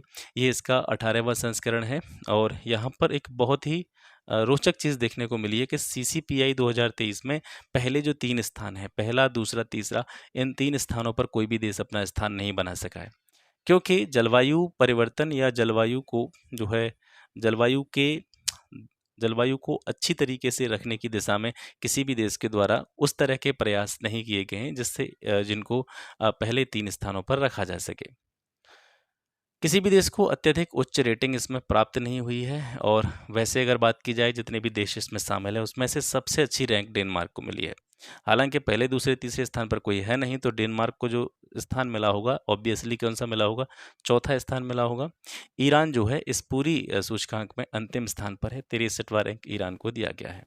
तो CCPI 2023 में शीर्ष देश है आपका डेनमार्क, उसके बाद में आता है स्वीडन, और उसके बाद में आता है आपका चिली। रैंक है डेनमार्क की चौथी, स्वीडन की 5वीं और चिली की 6वीं, क्योंकि 1, 2, 3 स्थानों पर कोई भी देश अपना स्थान नहीं बना सका है। CCPI में जो ब्रिक्स देशों की कंडीशन है उसमें देखेंगे तो भारत जो है ब्रिक्स देशों में सबसे अच्छी रैंक प्राप्त करने में सफल हुआ है, 8वीं रैंक पर है भारत। स्कोर जो है भारत का 67.35 है। इस सूचकांक को निर्धारित करने वाली 4 श्रेणियों में अगर भारत का प्रदर्शन देखा जाए तो 4 श्रेणियां जिनके बारे में अभी हमने बात करी थी, ग्रीन हाउस गैस उत्सर्जन हो, नवीकरणीय ऊर्जा हो, ऊर्जा उपयोग हो, जलवायु नीति हो, तो इन 4 श्रेणियों के आधार पर भी प्रत्येक देश को जो है रेटिंग प्रदान की गई है, एक समग्र रेटिंग प्रदान की गई है। तो ग्रीन हाउस गैस उत्सर्जन की कैटेगरी में जो रैंकिंग है भारत की वो 9वीं है। तो ओवरऑल इसको अगर हम कहेंगे तो ये एक उच्च समग्र रेटिंग है। नवीकरण ऊर्जा में देखेंगे तो 24वीं रैंक है, ऊर्जा उपयोग में 9वीं रैंक है, ये भी ठीक ठाक है, और जलवायु नीति में भी जो है ठीक ठाक रैंक जो है भारत को यहाँ पे मिली है। वैश्विक प्रतिभा प्रतिस्पर्धा सूचकांक 2022 देखते हैं। 3 नवंबर 2022 को इनसीड बिजनेस स्कूल द्वारा पोर्टुलांस इंस्टीट्यूट और ह्यूमन कैपिटल लीडरशिप इंस्टीट्यूट के सहयोग से वैश्विक प्रतिभा प्रतिस्पर्धा सूचकांक 2022 जारी किया गया। ये इसका 9वां एडिशन है। वैश्विक प्रतिभा प्रतिस्पर्धा सूचकांक का जो टाइटल है यानी जिसकी थीम है वो है the tectonics of talent is the world drifting towards increased talent inequalities. इस थीम के साथ में, इस शीर्षक के साथ में वैश्विक प्रतिभा प्रतिस्पर्धा सूचकांक 2022 को जारी किया गया है। 133 देशों को इसमें शामिल किया गया है। इससे जुड़ी हुई अब महत्वपूर्ण चीज़ें देखते हैं। देखिए, ये जो देशों के संबंध में सूचकांक है इसमें 133 देश हैं, और पूरे विश्व के शहरों की बात की जाए उस संदर्भ में भी एक इंडेक्स इसी के द्वारा जारी किया गया है। तो इसमें शहरों में जो है 175 शहरों को शामिल किया गया है, और देशों देशों वाली जो रैंकिंग है उसमें 133 देशों को शामिल किया गया है। तो देशों के आधार पर सबसे पहले देखेंगे तो पहले 5 स्थानों पर हैं आपके स्विट्जरलैंड, सिंगापुर, डेनमार्क, यूएसए और स्वीडन, ये देशों में हैं। अंतिम 5 स्थानों पर देखेंगे तो सबसे अंतिम स्थान पर इसमें 4 कंट्री है, इसको लास्ट वाला स्थान मिला है, 133वां स्थान मिला है। इसके अलावा कांगो डेमोक्रेटिक रिपब्लिक को 132वीं रैंक मिली है, इथोपिया को 131वीं रैंक मिली है, अंगोला को 130वीं रैंक मिली है, और माली को 129वीं रैंक मिली है। भारत की कंडीशन देखेंगे, भारत की ओवरऑल रैंकिंग 101 है, ठीक है, और स्कोर मिला है भारत को 28.90। शहरों वाले सूचकांक में देखेंगे तो इसमें भारत के 8 शहरों को स्थान मिला है। टोटल कितने शहर हैं इसमें? 175, 175 शहरों को शामिल किया गया है। 175 शहरों में से इस सूचकांक में भारत के 8 शहरों को स्थान मिला है। तो भारत के जो 8 शहर हैं वो कौन कौन से हैं? बेंगलोर, मुंबई, चेन्नई, ठीक है, और आपका पुणे हो गया, हैदराबाद हो गया, दिल्ली हो गया, कोलकाता हो गया, सूरत हो गया। भारत के जिन 8 शहरों को इस सूचकांक में स्थान दिया गया है, तो 8 शहरों में से जो सबसे अच्छी स्थिति पर है या जब सबसे अच्छी रैंकिंग जिस शहर को प्राप्त हुई है तो वो बेंगलोर को प्राप्त हुई है। भारत के शहरों की बात हो रही है। भारत के शहरों में सबसे अच्छी रैंकिंग बेंगलोर को मिली है, 125वीं रैंकिंग, और भारत के शहरों में सबसे अंतिम स्थान पर है सूरत, ठीक है। GCTCI 2022 में यूएसए के सैन फ्रांसिस्को को शीर्ष स्थान प्राप्त हुआ है। शहरों वाली रैंकिंग की बात हम कर रहे हैं। शहरों वाली रैंकिंग में 175 शहरों में से सैन फ्रांसिस्को को पहला स्थान मिला है। ढाका जो कि बांग्लादेश की राजधानी है, इसको अंतिम स्थान मिला है 175, और भारत के 8 शहरों को इसमें जो है स्थान मिला है, जिसमें से बेंगलोर भारत के शहरों में सबसे बेस्ट है। वैश्विक रिश्वत जोखिम सूचकांक 2022, नवंबर 2022 में वैश्विक रिश्वत जोखिम सूचकांक 2022 जारी किया गया। इस सूचकांक को रिश्वत रोधी मानक निर्धारण संगठन ट्रेस के द्वारा जारी किया गया है। 194 देशों को इसमें शामिल किया गया है, और जो है समग्र स्कोर 4 के साथ में नॉर्वे ने इसमें प्रथम स्थान प्राप्त किया, और उत्तर कोरिया ने जो है अंतिम स्थान प्राप्त किया। यानी जो उत्तर कोरिया है उसकी रैंकिंग है 194वीं, और आपकी नॉर्वे की रैंकिंग है पहली। भारत को इसमें 86वां स्थान मिला है, और 2021 में भारत के स्थान की बात करें तो भारत 2021 में 82वें स्थान पर था, अब 86वें स्थान पर आ गया है। रूल ऑफ इंडेक्स 2022, इसके बारे में बात करेंगे। ये जो रूल ऑफ इंडेक्स है 2008 से प्रकाशित किया जा रहा है, और 2022 में जो रूल ऑफ इंडेक्स की रिपोर्ट प्रकाशित की गई है, पब्लिश की गई है, ये 13वीं रिपोर्ट है इसकी। इस सूचकांक में विश्व के 140 जो है क्षेत्रों को या देशों को शामिल किया गया है, और इसमें क्या किया जाता है, ये शासन के जो है शासन के जो रूल हैं, नियम हैं, उनका मूल्यांकन करने का काम जो है इस rule of law index report के द्वारा किया जाता है। सूचकांक में शामिल सबसे 3 बेस्ट कंट्री कौन से हैं? सबसे पहले स्थान पर डेनमार्क, दूसरे स्थान पर नॉर्वे, फिनलैंड। ये 3 देश तो ऐसे हैं। और सबसे अच्छी बात है कि हम बड़ी-बड़ी अर्थव्यवस्था का नारा दिए फिरते हैं, लेकिन जब इंडेक्सेस की बात आती है, रिपोर्ट्स की बात आती है, सूचकांकों की बात आती है, तो हमारी रैंकिंग सबसे नीचे दिखाई देती है। लेकिन ये छोटे-छोटे कंट्री हैं, इनको देख कर के काफ़ी अच्छा लगता है और हम लोगों को इनसे सीखना भी चाहिए।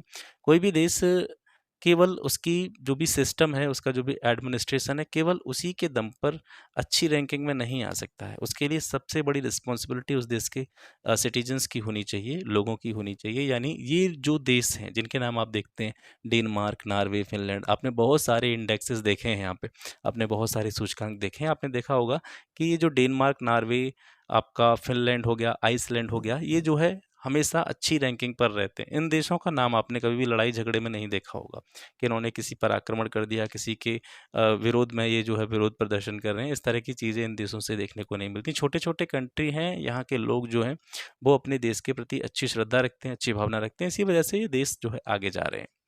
सूचकांक में अफगानिस्तान की बात करेंगे तो 138वें स्थान पर है, कंबोडिया 139वें स्थान पर है, वेनेजुएला 140वें स्थान है, यानी सबसे अंतिम स्थान पर है।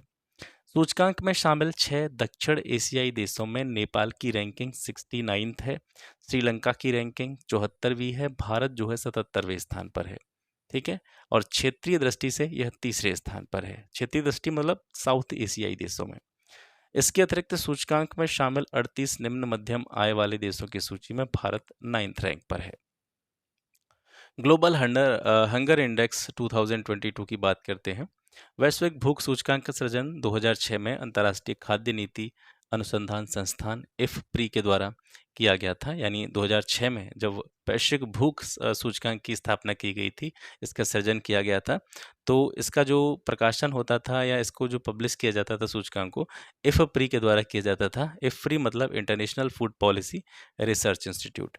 2018 से इसको जो है काम था इफ्प्री का, वो यहाँ से जो है हटा दिया गया और वर्तमान में ये जो सूचकांक जारी किया जाता है, ये वेल्थ, हंगर, हेल्थ और कंसर्न वर्ल्ड वाइड की संयुक्त परियोजना के रूप में प्रकाशित किया जाता है। वैश्विक भूख सूचकांक 4 संकेतकों, 4 फैक्टर्स पर काम करता है। जो मतलब किसी भी देश की जो रैंकिंग देखी जाती है वैश्विक भूख सूचकांक में, उसमें 4 फैक्टर्स पर विशेष रूप से ध्यान दिया जाता है। पहला आपका अल्प पोषण, ठीक है, अंडर नॉरिशमेंट, बाल दुबलापन, चाइल्ड वास्टिंग, बाल ठिगनापन, चाइल्ड स्टंटिंग, बाल मृत्यु दर, चाइल्ड मोर्टेलिटी। इन 4 चीज़ों पर विशेष रूप से ध्यान दिया जाता है और इन्हीं के बेसिस पर वैश्विक भूख सूचकांक की जो रैंकिंग है वो तैयार की जाती है। वैश्विक भूख सूचकांक 100 आधार बिंदुओं के पैमाने पर तय किया जाता है, जिसमें शून्य जो है वो सबसे अच्छा स्कोर माना जाता है। जिस कंट्री को सबसे कम स्कोर मिलेगा तो उसका मतलब है वह भूख सूचकांक में उससे ही बेहतर स्थिति में है, मतलब खाने पीने की उसमें कोई भी प्रॉब्लम नहीं है। और जैसे जैसे ये स्कोर बढ़ता जाता है तो उसका मतलब ये समझा जाता है कि उस देश में जो है ये जो 4 कैटेगरी आपको दिखाई दे रही हैं, अल्प पोषण मतलब लोगों को पोषण नहीं मिल पा रहा है, नोरिशमेंट नहीं मिल पा रहा है, बाल दुबलापन, यहाँ के बच्चे जो हैं उनमें दुबलेपन की समस्या है, ठिगनेपन की समस्या है, और चाइल्ड मोर्टेलिटी रेट जो है, बाल मृत्यु दर जो है वो बहुत ज़्यादा है। तो जैसे जैसे स्कोर बढ़ता जाता है, वैश्विक भूख सूचकांक में सबसे खराब स्थिति को यहाँ पर जो है समझा जाता है। इसकी कैटेगरीज निर्धारित की गई हैं अलग-अलग। जैसे अगर किसी कंट्री को 9.9 या उससे कम स्कोर मिलेगा तो भुखमरी की स्थिति वहाँ पर निम्न मानी जाएगी। 10 से 20 के बीच में स्कोर मिलेगा तो भुखमरी की स्थिति मध्यम रहेगी। 20 से 35 के बीच में अगर स्कोर किसी कंट्री का आता है तो वो भुखमरी की गंभीर स्थिति में है। 35 से 50 के बीच में अगर स्कोर मिलता है किसी कंट्री को तो वो भुखमरी की भयावह कंडीशन में है। और 50 या उससे ज़्यादा स्कोर अगर किसी कंट्री को मिलता है तो इसका मतलब ये माना जाता है कि वह पार्टिकुलर कंट्री भुखमरी की चरम भयावह स्थिति को प्रदर्शित करता है।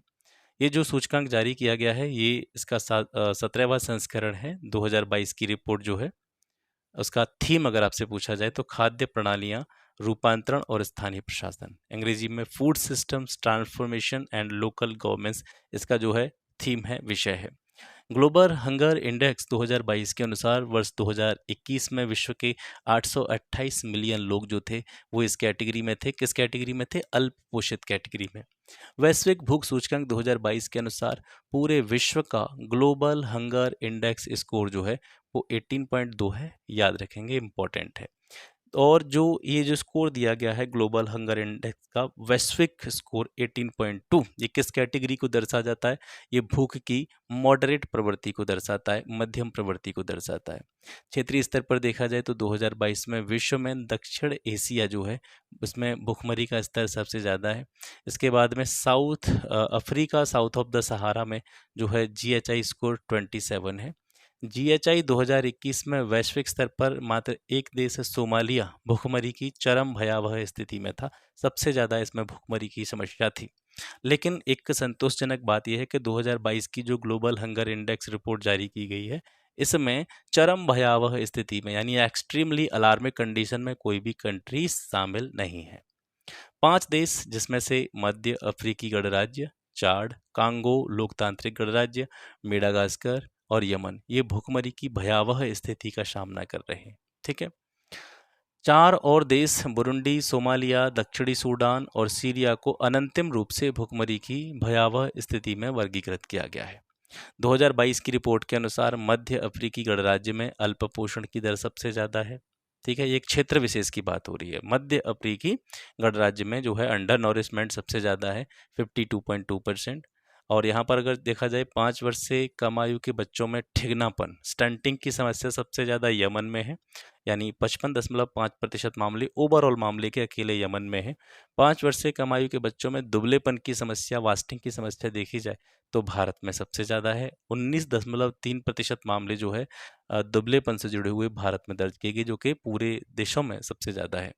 5 वर्ष से कम आयु के बच्चों की मृत्यु दर ये सोमालिया में सबसे ज़्यादा है 11.5%। 2022 की ग्लोबल हंगर इंडेक्स रिपोर्ट में विश्व के 121 देशों के स्कोर की गणना करके उनको रैंक प्रदान की गई है।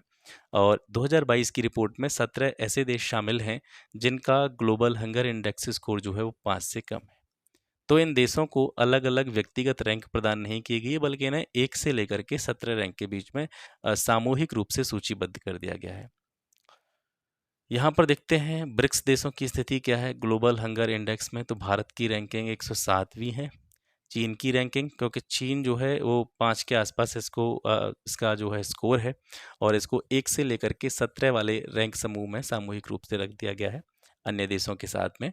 ब्राज़ील की रैंकिंग 20 है, रूसी संघ की रैंकिंग 28 है, और दक्षिण अफ्रीका की रैंकिंग जो है 59 है। तो भुखमरी वाली कंडीशन में भी आप देखेंगे तो भारत भुखमरी भी ज़बरदस्त तरीके से है, 107वें नंबर पर है। कहाँ एक तरफ हम बात करते हैं कि भारत बहुत तगड़ी अर्थव्यवस्था बनने जा रहा है, लेकिन भुखमरी की कंडीशन में जो इंडेक्सेस आप देखते हैं, यहाँ पर देखते ही दिमाग कह सकते हैं खराब हो जाता है।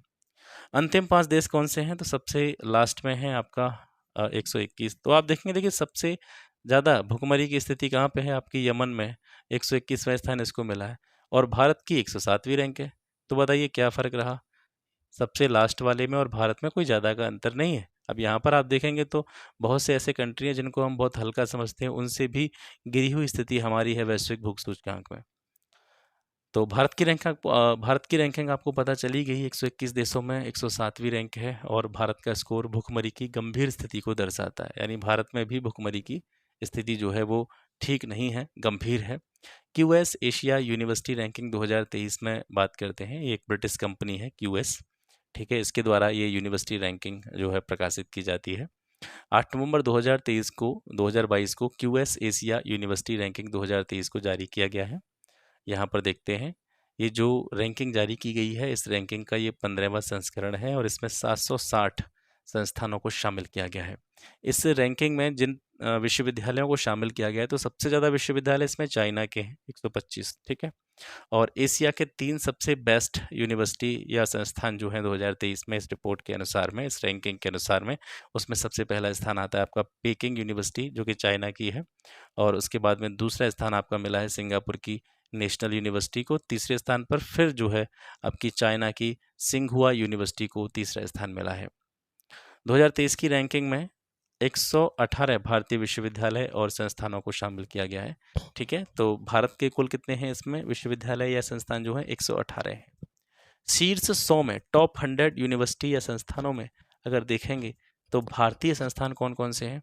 तो सबसे पहले आता है IIT बॉम्बे, उसके बाद में IIT दिल्ली, IISc बेंगलोर, यानी Indian institute of science, IIT Madras, IIT Kharagpur, IIT Kanpur और दिल्ली यूनिवर्सिटी। यहाँ से आप देखेंगे अगर भारतीय विश्वविद्यालय या संस्थानों में सबसे पहला स्थान मिला है आईआईटी बॉम्बे को। ओवरऑल रैंकिंग एक नहीं है इसकी, ओवरऑल रैंकिंग तो इसकी जो है ज़्यादा है, 40 है। ठीक है, पूरी एशिया की यूनिवर्सिटी और संस्थानों की बात यहाँ पे हम कर रहे हैं, तो एशिया में इसका स्थान 40वां है, लेकिन भारत के संस्थानों की लिस्ट में ये जो है सबसे ठीक ठाक कंडीशन में है, पहले स्थान पर है आईआईटी बॉम्बे, ओवरऑल रैंकिंग 40 है। इसके बाद में आईआईटी दिल्ली की रैंकिंग 46 है, आईआईसी बेंगलोर की रैंकिंग 52 है आपकी, आईआईटी मद्रास 53वें स्थान पर है, आईआईटी खड़गपुर आपका 61वें स्थान पर है, आईआईटी कानपुर ये आप विशेष रूप से याद रखेंगे क्योंकि ये यूपी का संस्थान है और यूपी का ये एग्ज़ाम हम दे रहे हैं, तो आपसे पूछा जा सकता है। क्यूएस एशिया यूनिवर्सिटी रैंकिंग्स में आईआईटी कानपुर को किस रैंक पर रखा गया है या कौन सा स्थान प्राप्त हुआ है, तो 66वां स्थान प्राप्त हुआ है। टाइम पैसिफिक विश्वविद्यालय रैंकिंग 2023 इसके बारे में बात करते हैं। ये 12 अक्टूबर 2022 को जारी की गई है।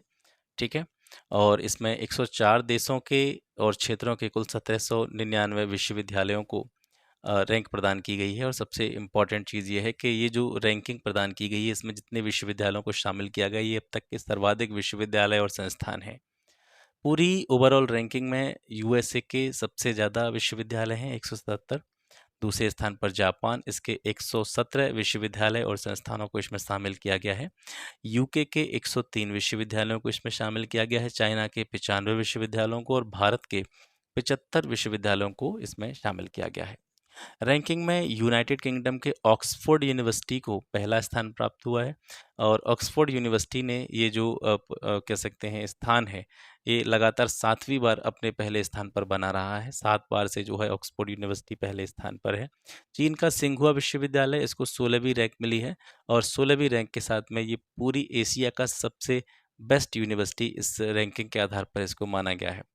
भारतीय विश्वविद्यालय शीर्ष 200 में भी स्थान प्राप्त नहीं कर सके। अब देखिए यही तो बात मैं अभी आपसे कह रहा था कि एक तरफ हम कहते हैं कि हम विश्व गुरु बन गए हैं, हम जो है 5वीं 6वीं चौथी तीसरी यानी क्या क्या कह सकते हैं, इतनी बड़ी इकोनॉमी बन गए हैं, लेकिन उसके बावजूद जब रैंकिंग्स आती हैं, रिपोर्ट्स आती हैं, इंडेक्सेस आती हैं, तो उसमें भारत कहीं पे दिखता ही नहीं है।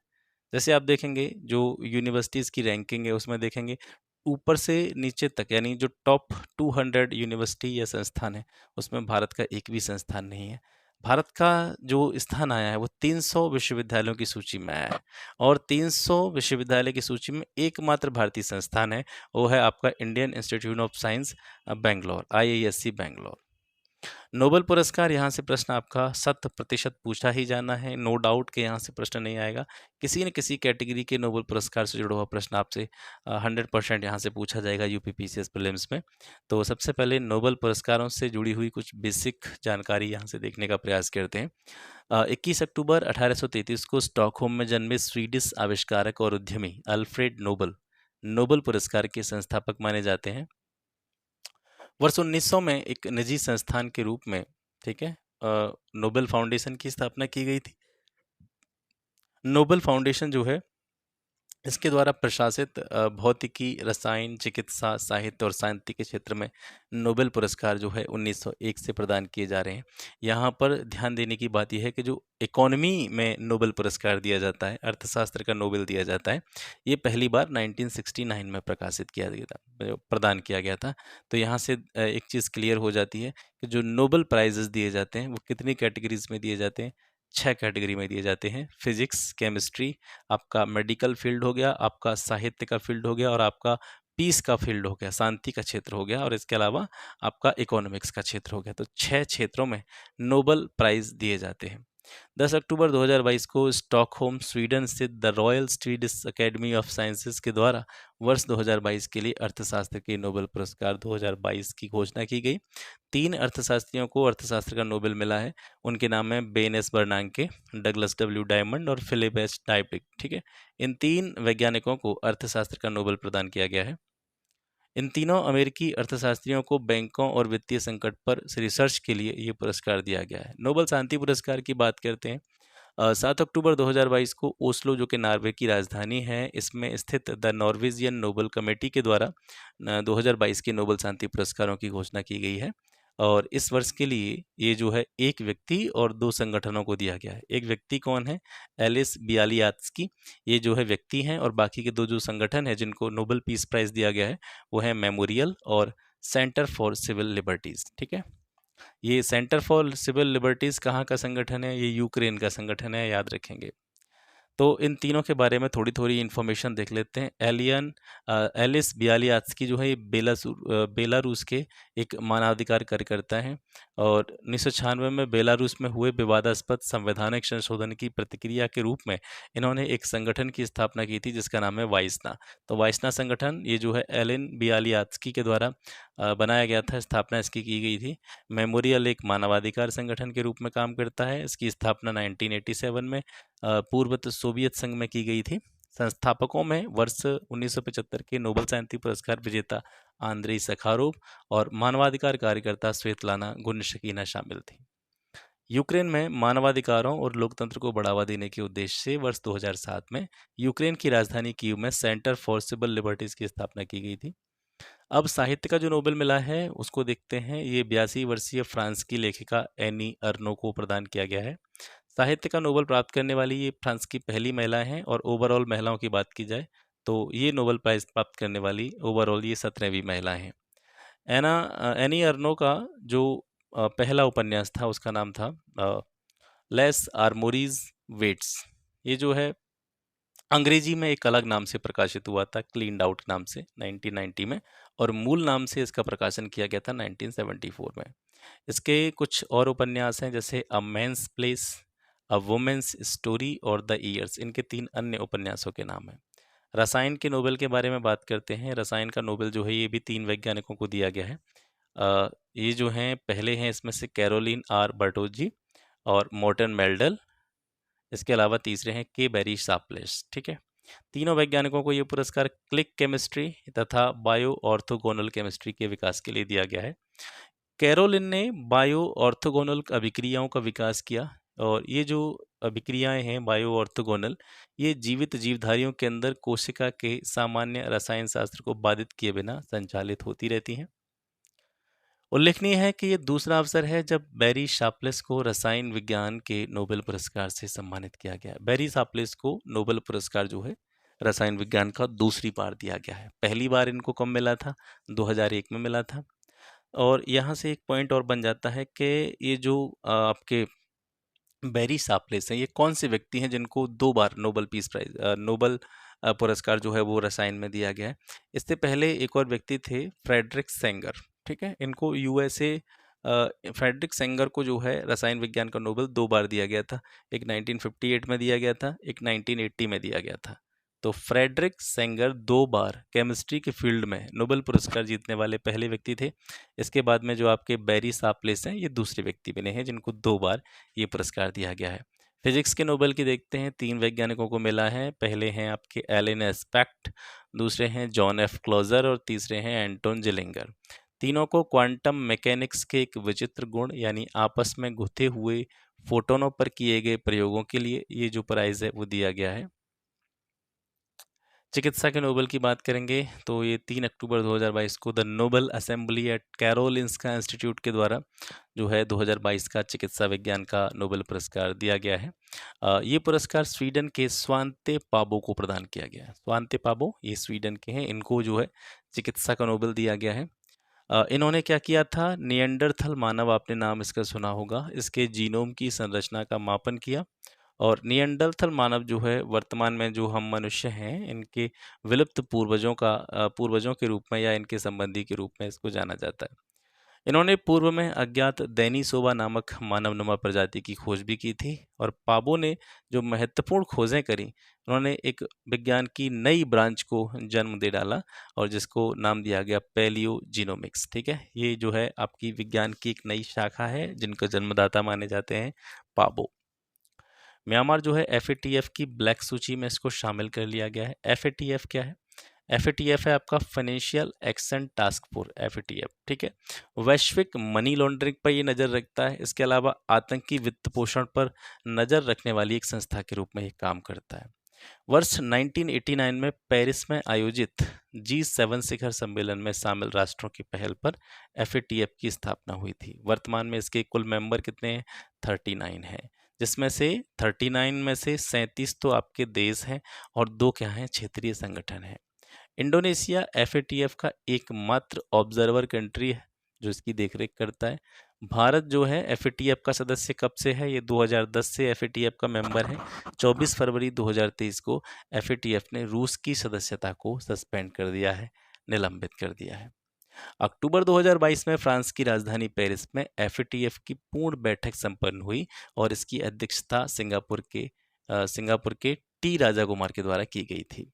म्यांमार को इस बैठक में FATF की ब्लैक सूची में शामिल किया गया और म्यांमार के अलावा Iran, democratic people Republic of Korea, इनको भी ब्लैक सूची में शामिल किया गया।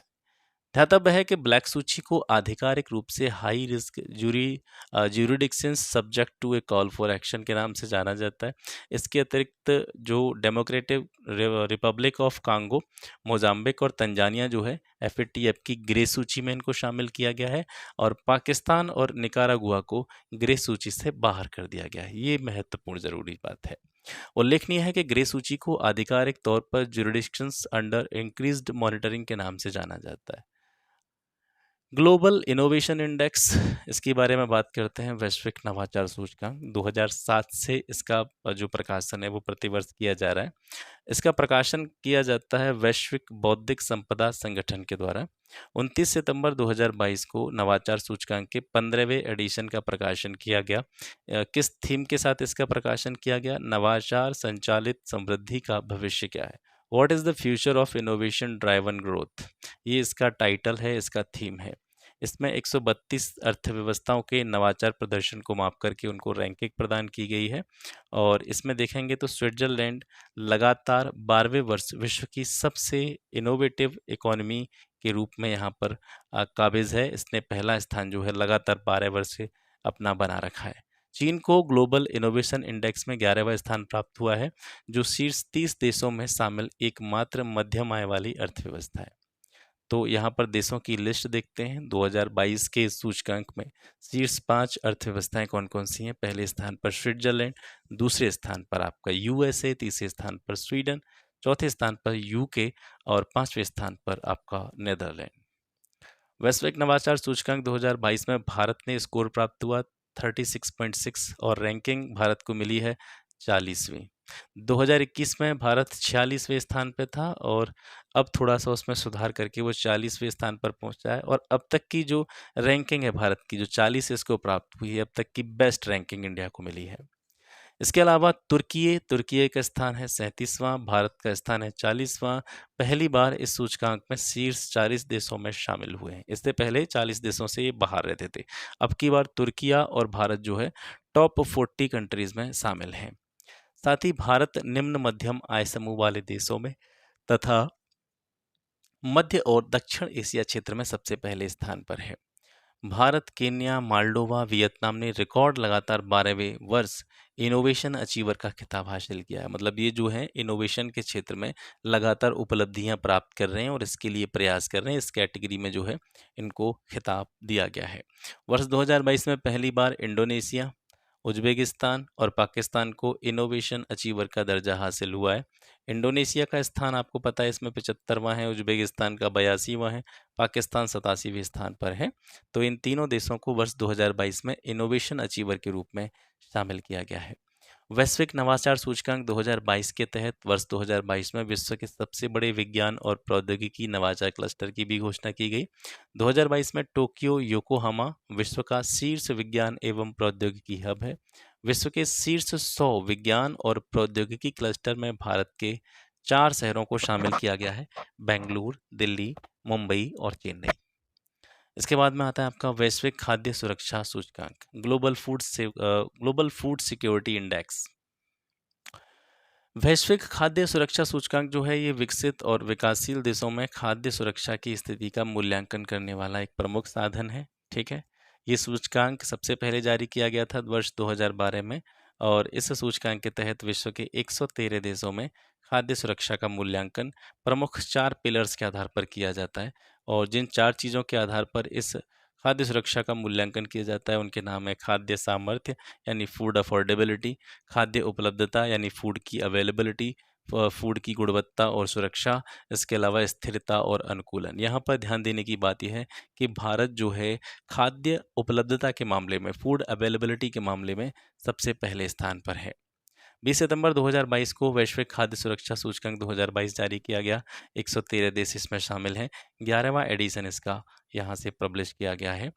ग्लोबल फूड सिक्योरिटी इंडेक्स 2022 में शीर्ष 3 देशों की बात करेंगे।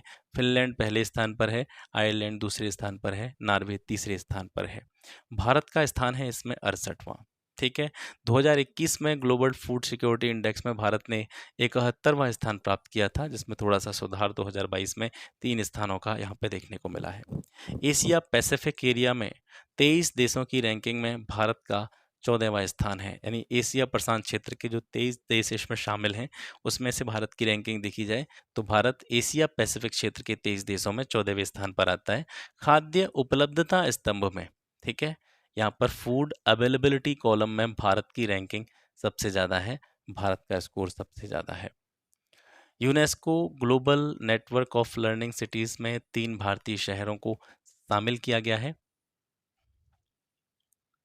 2 सितंबर 2022 को UNESCO global network of learning cities में 44 देशों के 77 शहरों को शामिल करने की घोषणा की गई।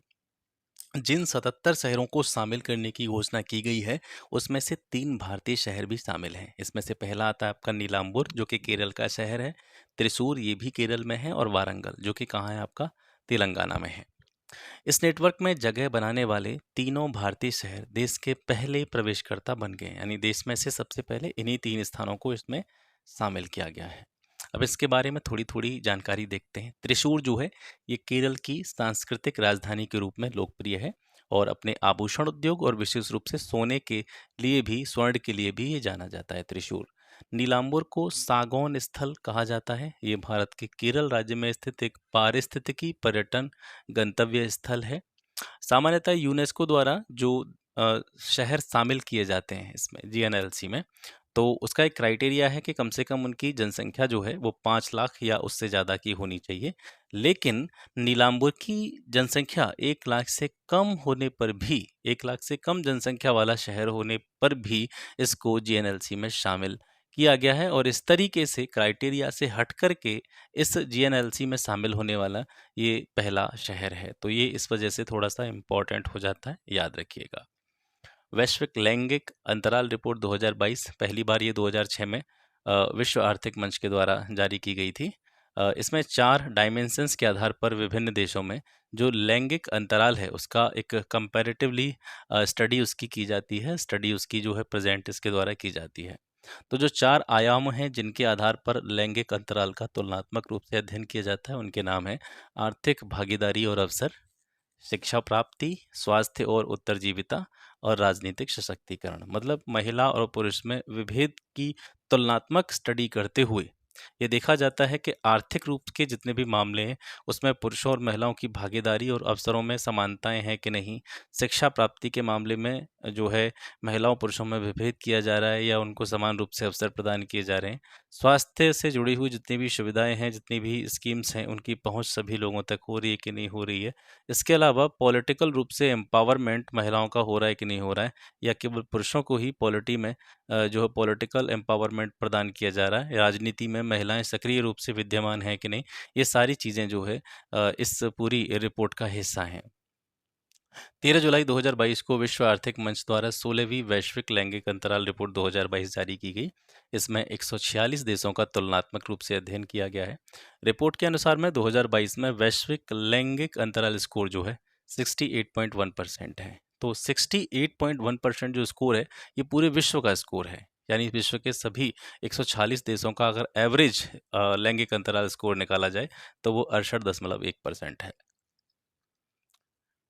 इस रिपोर्ट के अनुसार वर्तमान स्थिति के अनुरूप विश्व भर में व्याप्त लैंगिक अंतराल को समाप्त करने में 132 वर्ष लग जाएंगे। ये रिपोर्ट ये कहती है कि वर्तमान की जो स्थितियां प्रचलित हैं, जिस तरीके से लैंगिक समानता की स्थितियां विश्व भर में देखने को मिल रही हैं, अगर यही स्थिति चलती रही और इसमें और ज़्यादा प्रयास नहीं किए गए, तो जो लैंगिक अंतराल है, जेंडर गैप है देशों में, ठीक है, इसको समाप्त करने में अब से लेकर के लगभग 100 से ज़्यादा वर्ष इसमें लगेंगे, 132 वर्ष इसको इसमें लग जाएंगे। रिपोर्ट के अनुसार कोई भी देश जो है पूर्ण लैंगिक समानता को प्राप्त नहीं कर सका है। हालांकि सूचकांक में जो शामिल शीर्ष देश हैं उसमें से आइसलैंड की अगर बात की जाए तो यह न्यूनतम 90% तक लैंगिक अंतराल को समाप्त करने में इसने सफलता प्राप्त की है, तो ये सबसे शीर्ष स्थान पर है।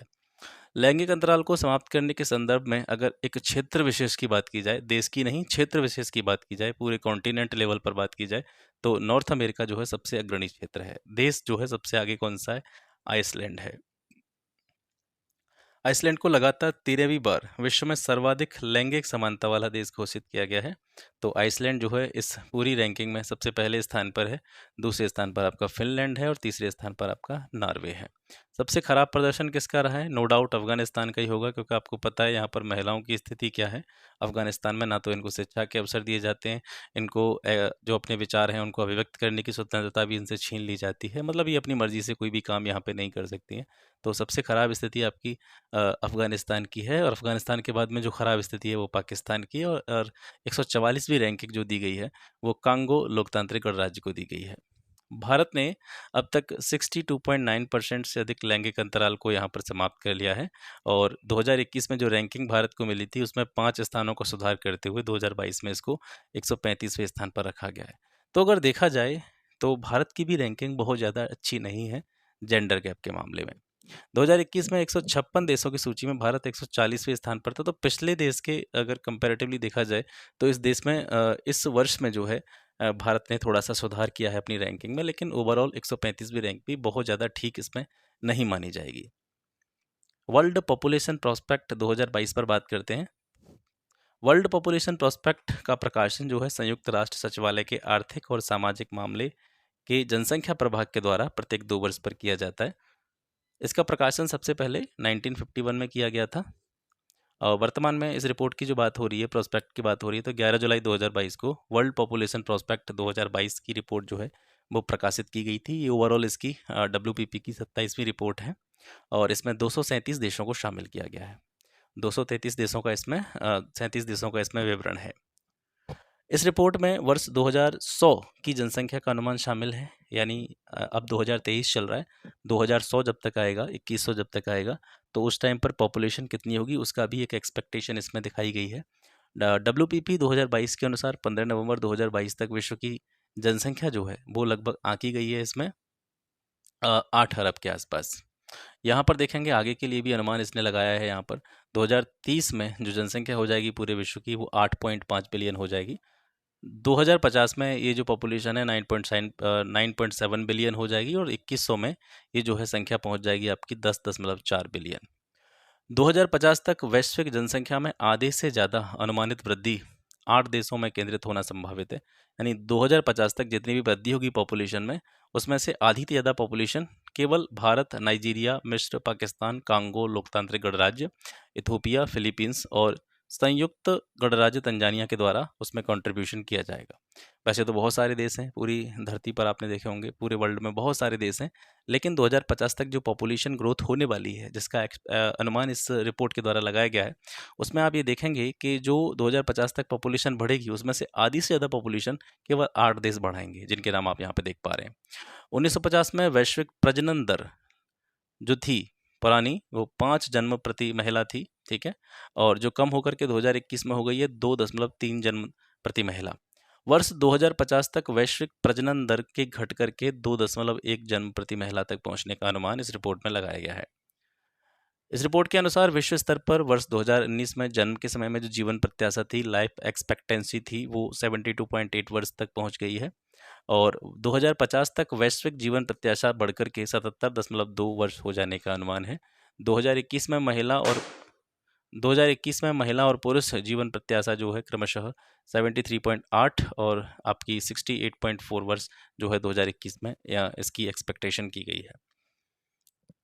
2021 में जो है ये निर्धारित कर दी गई है। पुरुष की जीवन प्रत्याशा 73.8 और महिला की जीवन प्रत्याशा 68.4। बगल में भैया बारात आ रही है तो आतिशबाजी हो रही है, तो उसकी आवाज़ भी आपको आ रही होगी थोड़ी थोड़ी। क्योंकि टाइम बहुत हो गया है। इस टाइम पर ये जो वीडियो मैं रिकॉर्ड कर रहा हूँ आप यहाँ पे देख पाएंगे, देखिए 12:42 हो चुके हैं, ठीक है। क्योंकि ऐसा ही है, टाइम का बड़ा किल्लत रहती है तो थोड़ी सी दिक्कत हो जाती है। 65 वर्ष या उससे अधिक आयु वर्ग के लोगों का वैश्विक आबादी का हिस्सा जो है 2022 में 10% से बढ़कर के 2050 में 16% होने का अनुमान है।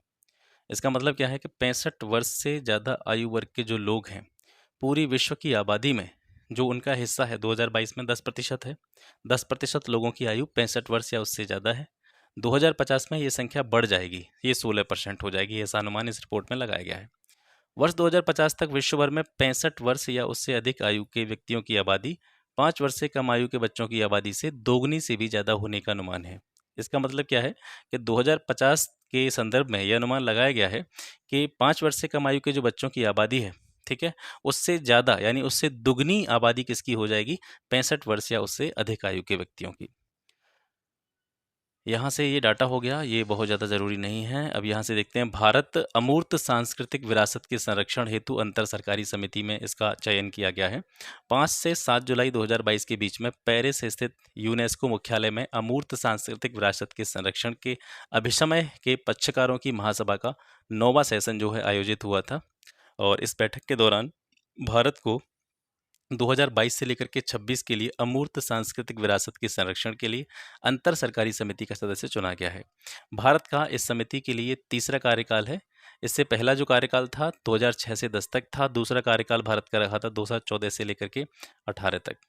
यूनेस्को की मानवता की अमूर्त सांस्कृतिक विरासत की प्रतिनिधि सूची में भारतीय जो परंपराएं हैं वो कौन कौन सी हैं जो पहले ही शामिल कर ली गई हैं। जैसे वैसे तो बहुत सारी हैं, लेकिन इसमें से आपको जो याद रखनी है वो मैं आपको बता दूंगा, पहले इसको देख लीजिए। रामलीला जो कि रामायण की परंपरागत एक प्रेजेंटेशन होती है, प्रस्तुति होती है, 2008 में इसको शामिल किया गया था। कुट्टियत्तम ये संस्कृत की एक नाट्य कला है, 2008 में इसको भी शामिल किया गया। रम्मन क्या है? ये गढ़वाल हिमालय का धार्मिक उत्सव है, 2009 में इसको शामिल किया गया। मुडियट्टू ये केरल का अनुष्ठानिक रंगमंच है और नृत्य नाटक है, 2010 में इसको इस सूची में शामिल किया गया। कालबेलिया नृत्य आप जानते हैं, एक प्रकार का लोकगीत भी होता है, एक नृत्य भी होता है, 2010 में इसको शामिल किया गया, जो कि राजस्थान से रिलेटेड है। छऊ नृत्य ये पूर्वी भारत का एक परंपरागत नृत्य है जो विशेष रूप से झारखंड, उड़ीसा और पश्चिम बंगाल राज्यों में प्रचलित है, 2010 में इसको शामिल किया गया। लद्दाख का बौद्ध मंत्रोच्चार, ट्रांस हिमालयी लद्दाख क्षेत्र जो है पवित्र बौद्ध ग्रंथों का जो पाठ किया जाता है उसका प्रोसेस 2012 में इसको शामिल किया गया था। संकीर्तन ये मणिपुर का एक अनुष्ठानिक गायन है, ढोल वादन नृत्य इसमें किया जाता है, 2013 में इसको यूनेस्को की सांस्कृतिक विरासत में शामिल किया गया। अब आपको यहाँ से जो याद रखना है वो आप याद रखेंगे, एक तो ये जो है रामलीला ये सबसे पहले 2008 में शामिल की गई थी। दूसरा एक इसको याद रखिए मुड्डीयेट्टू, तीसरा आप याद रखिए कालबेलिया, और चौथा आप याद रखिए छऊ नृत्य। और लेटेस्ट में आपको याद रखना है कि सबसे लेटेस्ट कौन सा स्थान जो है या कौन सी चीज़ इसमें शामिल की गई है, तो कोलकाता में जो दुर्गा पूजा होती है 2021 में इसको यूनेस्को की सांस्कृतिक विरासत धरोहर में शामिल किया गया है। 2017 में आपको पता ही है जो कुंभ मेले का आयोजन हुआ था वो इसमें शामिल किया गया था। 2016 में योग जो हुआ था उसको शामिल किया गया था। इसके बाद में बात करते हैं वैश्विक शांति सूचकांक 2022 के बारे में। वैश्विक शांति सूचकांक को सिडनी स्थित विश्व के एक अग्रणी think tank Institute for economics and piece के द्वारा प्रतिवर्ष जारी किया जाता है। सबसे पहले इसको 2007 में एक ऑस्ट्रेलियाई उद्यमी स्टीव किल्लेलिया के द्वारा लॉन्च किया गया था। 15 जून 2022 को जीपीआई के 16वें संस्करण को लॉन्च किया गया है, ग्लोबल पीस इंडेक्स। इसमें 163 देशों को शामिल किया गया है। पहले वर्ष की तुलना में वैश्विक शांति के औसत स्तर में 0.3% की गिरावट दर्ज की गई है। ये ओवरऑल पूरे विश्व की बात हो रही है, मतलब पूरे विश्व के 163 देशों को इसमें शामिल किया गया है। तो पूरे विश्व के जितने देशों को इसमें शामिल किया जाता है, अगर उनका एवरेज निकाला जाए तो वैश्विक शांति का जो एवरेज लेवल है उसमें पिछले वर्ष की तुलना में 0.3% की इसमें गिरावट दर्ज की गई है। 14 सालों में ये 11वीं बार हो रहा है कि जब वैश्विक शांति के एवरेज लेवल में गिरावट यहाँ पर प्रदर्शित की गई है। जीपीआई 2022 के अनुसार विश्व के 10 सबसे शांतिपूर्ण देश जो हैं वो कहाँ के हैं? यूरोप के हैं। 10 सर्वाधिक शांतिपूर्ण देशों में से जो मैक्सिमम कंट्री हैं, यानी 7 जो कंट्री हैं वो यूरोपीय कंट्री हैं। इसके साथ ही पूरे अगर ओवरऑल एक क्षेत्र विशेष की बात की जाए तो यूरोप विश्व का सर्वाधिक शांतिमय क्षेत्र बना हुआ है। इस सूचकांक के तहत विगत वर्ष के दौरान मध्य पूर्व और उत्तरी अफ्रीका क्षेत्र में शांति के स्तर में सुधार दर्ज होने के बावजूद विश्व का सबसे अशांत क्षेत्र इसको माना गया है, उत्तरी अफ्रीका क्षेत्र को। ठीक है, जहाँ क्षेत्रों की बात हो रही है, सबसे शांत क्षेत्र यूरोप है, सबसे अशांत क्षेत्र नॉर्थ अफ्रीका है। जीपीआई 2022 के अनुसार आइसलैंड देशों के संदर्भ में बात करेंगे तो आइसलैंड जो है विश्व का सबसे शांतिपूर्ण देश इसमें माना गया है, और लगातार पांचवी बार अफगानिस्तान को विश्व के सबसे अशांत देश के रूप में यहाँ पर जो है माना गया है। शीर्ष 5 देश, सबसे पहले स्थान पर आपका आइसलैंड है, दूसरे स्थान पर आपका न्यूजीलैंड है, तीसरे स्थान पर आयरलैंड, फिर डेनमार्क, फिर ऑस्ट्रिया। अशांत देशों में अफगानिस्तान सबसे जो है अंतिम स्थान पर है, 163वीं रैंक पर है। भारत का स्कोर बात करेंगे तो भारत भी देखिए, यहाँ भी कोई भी रैंकिंग, कोई भी इंडेक्स, कोई भी रिपोर्ट उठा करके देख लीजिए, भारत के बारे में इतनी बड़ी बड़ी बातें की जाती हैं। मैं ये नहीं कह रहा हूँ कि सवाल नहीं उठा रहा हूँ किसी भी चीज़ पे, लेकिन मैं बस इतना सा कह रहा हूँ कि जितने भी इंडेक्स, जितने भी रिपोर्ट देखते हैं तो भारत की जो रैंकिंग है वो हमेशा डाउन ही रहती है। तो यहाँ पे भी देखेंगे अशांत क्षेत्रों में भी भारत की जो 135वां रैंक इसको प्राप्त हुआ है, तो और अफगानिस्तान 163वें स्थान पर है। तो देखिए बहुत ज़्यादा फर्क इसमें भी नहीं है। वैश्विक स्तर पर 19वीं रैंक के साथ में भूटान दक्षिण एशिया का सर्वाधिक शांतिपूर्ण देश बना हुआ है। छोटा सा देश है भैया, किसी से कोई मतलब नहीं है, अपने शांतिपूर्वक खाना पीना जो भी उनका है वो चलता रहता है, अपने काम से काम रखते हैं, किसी से लड़ने झगड़ने कोई काम नहीं है। तो साउथ एशिया के कंट्रीज़ में सबसे बढ़िया देश जो है शांति के मामले में भूटान है। 19वीं रैंक इसको ओवरऑल वैश्विक स्तर पर प्राप्त हुई है। सुरक्षा परिषद के नए अस्थायी सदस्यों के विषय में बात करते हैं। तो सुरक्षा परिषद के अस्थायी सदस्यों के बारे में बात करने से पहले इसके बारे में थोड़ी सी बेसिक जानकारी देखेंगे। संयुक्त राष्ट्र सुरक्षा परिषद संयुक्त राष्ट्र के 6 प्रमुख पार्ट्स में से एक माना जाता है, और संयुक्त राष्ट्र सुरक्षा परिषद में जो सदस्यों की संख्या होती है वो 15 होती है। 5 इसमें से स्थायी होते हैं, 10 अस्थायी होते हैं जिनका समय समय पर निर्वाचन किया जाता है। स्थायी सदस्य कौन से हैं सुरक्षा परिषद के? तो वो हैं आपके चीन, फ्रांस, रूस, यूनाइटेड किंगडम और आपका यूएसए। शेष जो 10 अस्थायी सदस्य हैं, क्षेत्रीय आधार पर 2 वर्ष की अवधि के लिए संयुक्त राष्ट्र महासभा द्वारा इनका चुनाव किया जाता है। वर्तमान में संयुक्त राष्ट्र महासभा में संयुक्त राष्ट्र के जो सभी देश हैं, 193 जिनकी संख्या है, वो सभी सदस्य हैं। सुरक्षा परिषद की 10 अस्थायी सीटों का वितरण क्षेत्रीय आधार पर निम्न प्रकार से किया जाता है। जो अफ्रीकी और एशियाई देश हैं वहाँ से 5 सीटें ली जाती हैं, पूर्वी यूरोपीय देशों में से 1 सीट ली जाती है, लैटिन अमेरिकी और कैरिबियन देशों से 2 सीटें ली जाती हैं, और पश्चिमी यूरोपीय और अन्य देशों से 2 सीटें ली जाती हैं। ये बहुत ज़्यादा इंपॉर्टेंट नहीं है, इसको आप याद ना भी रखें तो भी कोई दिक्कत वाली बात नहीं है। 9 जून 2022 को संयुक्त राष्ट्र सुरक्षा परिषद की स्थायी सदस्य के लिए 5 नए सदस्यों का चुनाव संपन्न हुआ।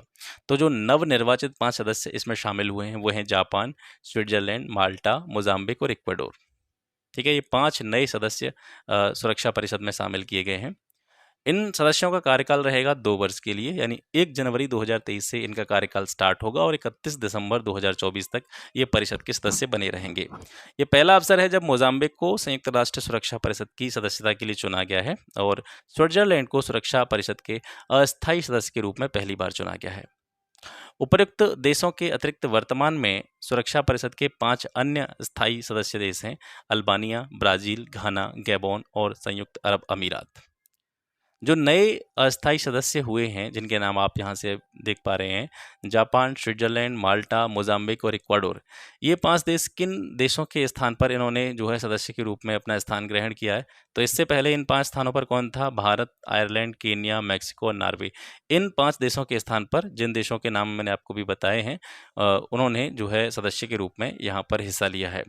क्यूएस वर्ल्ड यूनिवर्सिटी रैंकिंग 2023 जो है 8 जून 2022 को ये जारी की गई थी, 19वां संस्करण है इसका। क्यूएस वर्ल्ड यूनिवर्सिटी रैंकिंग का अब तक का सबसे बड़ा संस्करण 2022 में जारी किया गया है, जिसमें विश्व भर के 1422 विश्वविद्यालयों को शामिल किया गया है। तो क्यूएस वर्ल्ड यूनिवर्सिटी रैंकिंग में देखा जाए तो मैसाचुसेट्स प्रौद्योगिकी संस्थान जो कि अमेरिका का है, ये लगातार आपका 11वें वर्ष पहले स्थान पर बना हुआ है। क्यूएस वर्ल्ड यूनिवर्सिटी रैंकिंग 2023 में शामिल सर्वाधिक विश्वविद्यालय कहाँ के हैं? यूएसए के हैं, और एशिया में नेशनल यूनिवर्सिटी ऑफ सिंगापुर को 11वीं रैंक जो है दी गई है। क्यूएस वर्ल्ड यूनिवर्सिटी रैंकिंग 2023 में शीर्ष 5 संस्थानों की बात करेंगे तो पहले स्थान पर यूएसए की मैसाचुसेट्स प्रौद्योगिकी संस्थान जो है ये पहले स्थान पर है। दूसरे स्थान पर यूके का कैम्ब्रिज यूनिवर्सिटी है। तीसरे स्थान पर यूएसए का स्टैनफोर्ड यूनिवर्सिटी, और यूके की आपकी ऑक्सफोर्ड यूनिवर्सिटी चौथे स्थान पर है, और यूएसए का हार्वर्ड यूनिवर्सिटी जो है वो 5वें स्थान पर है। क्यूएस वर्ल्ड यूनिवर्सिटी रैंकिंग 2023 में भारत के 41 संस्थानों को शामिल किया गया है। भारतीय विज्ञान संस्थान बेंगलोर यानी आईआईएससी बेंगलोर को क्यूएस वर्ल्ड यूनिवर्सिटी रैंकिंग में समग्र रूप से 155वां स्थान प्राप्त हुआ है। तो यहाँ भी आप देखेंगे वही चीज़, अब मैं बार बार क्या रिपीट करूँ यार, आप भी बोर हो जाएंगे बातें सुनते सुनते। 2023 में आईआईएससी की जो रैंकिंग है वो 155 है। हालांकि इसने थोड़ा सा सुधार किया है, 2022 में इसकी रैंकिंग 186 थी। ये भारतीय संस्थानों की बात हो रही है क्यूएस वर्ल्ड यूनिवर्सिटी रैंकिंग में। जो टॉप 5 इंडियन इंस्टीट्यूट्स हैं तो उसमें सबसे पहले स्थान पर आपका आईआईएससी बेंगलोर है। फिर इसके बाद में स्थान आता है आपका आईआईटी बॉम्बे का, इसके बाद में आईआईटी दिल्ली, आईआईटी मद्रास और आईआईटी कानपुर। आईआईटी कानपुर को विशेष रूप से आपको याद रखना है क्यूएस वर्ल्ड यूनिवर्सिटी रैंकिंग में। इसकी रैंकिंग जो ओवरऑल है वो 264 है 2023 में। ये इंपॉर्टेंट इसलिए क्योंकि ये यूपी का संस्थान है और आप यूपी का ये एग्जाम देने जा रहे हैं। टाइम्स एशिया विश्वविद्यालय रैंकिंग 2022, 1 जून 2022 को यूके की पत्रिका टाइम्स हायर एजुकेशन द्वारा एशिया यूनिवर्सिटी रैंकिंग जारी की गई। इस रैंकिंग को तैयार करने के लिए 13 प्रदर्शन संकेतकों का प्रयोग किया गया है, 13 परफॉर्मेंस इंडिकेटर्स का यूज इसमें किया गया है। एशिया महाद्वीप के 31 देशों के 616 शिक्षण संस्थानों या विश्वविद्यालयों को इसमें रैंकिंग प्रदान की गई है। तो जो एशिया की जो विश्वविद्यालय रैंकिंग है उसमें सबसे ज़्यादा जो विश्वविद्यालय या संस्थान है वो जापान के हैं, 118। दूसरे स्थान पर आता है आपका चाइना, इसके 97 विश्वविद्यालय और संस्थानों को शामिल किया गया है। तीसरे स्थान पर भारत है एशिया में, एशिया यूनिवर्सिटी रैंकिंग में इसके 71 विश्वविद्यालयों या संस्थानों को जो है इस सूची में शामिल किया गया है। टॉप 5 जो विश्वविद्यालय हैं एशिया यूनिवर्सिटी रैंकिंग में, उसमें सबसे पहले स्थान पर है सिंघुआ यूनिवर्सिटी चाइना की। दूसरे स्थान पर आपका चाइना की ही पेकिंग यूनिवर्सिटी है। तीसरे स्थान पर नेशनल यूनिवर्सिटी ऑफ सिंगापुर। चौथे स्थान पर हांगकांग यूनिवर्सिटी और 5वें स्थान पर नॉनयांग प्रौद्योगिकी विश्वविद्यालय जो कि सिंगापुर का है। रैंकिंग 2022 में शामिल 3 सीट्स जो भारतीय शिक्षण संस्थानों की सूची की बात करें तो भारतीय विज्ञान संस्थान बेंगलोर जो है सबसे पहले स्थान पर है। सबसे पहला स्थान भारतीय विश्वविद्यालय या शिक्षण संस्थानों की बात हो रही है, यानी ओवरऑल जितने भी भारतीय शिक्षण संस्थान या विश्वविद्यालय इसमें शामिल किए गए उसमें से सबसे पहले स्थान पर आईआईएससी बेंगलोर है। ओवरऑल रैंकिंग एशिया में इसकी 42वीं है, लेकिन भारतीय संस्थानों में पहली रैंकिंग है। जेएसएस उच्च शिक्षा और अनुसंधान अकादमी मैसूर कर्नाटक, इसकी ओवरऑल रैंकिंग 65वीं है, भारतीय संस्थानों में दूसरी रैंकिंग है। और भारतीय प्रौद्योगिकी संस्थान रोपड़ पंजाब में ओवरऑल रैंकिंग इसकी 68 है और भारतीय संस्थानों में इसकी रैंकिंग तीसरी है। पर्यावरण प्रदर्शन सूचकांक 2022, इन्वायरमेंटल परफॉर्मेंस इंडेक्स एक द्विवार्षिक रिपोर्ट है और ये जो है EPI Yale Center for Environmental Law and Policy, Yale विश्वविद्यालय और कोलंबिया यूनिवर्सिटी के अर्थ इंस्टीट्यूट स्थित the Center for International Earth Sciences Information Network की एक संयुक्त परियोजना है। 1 जून 2022 को पर्यावरण प्रदर्शन सूचकांक 2022 ये जारी किया गया था।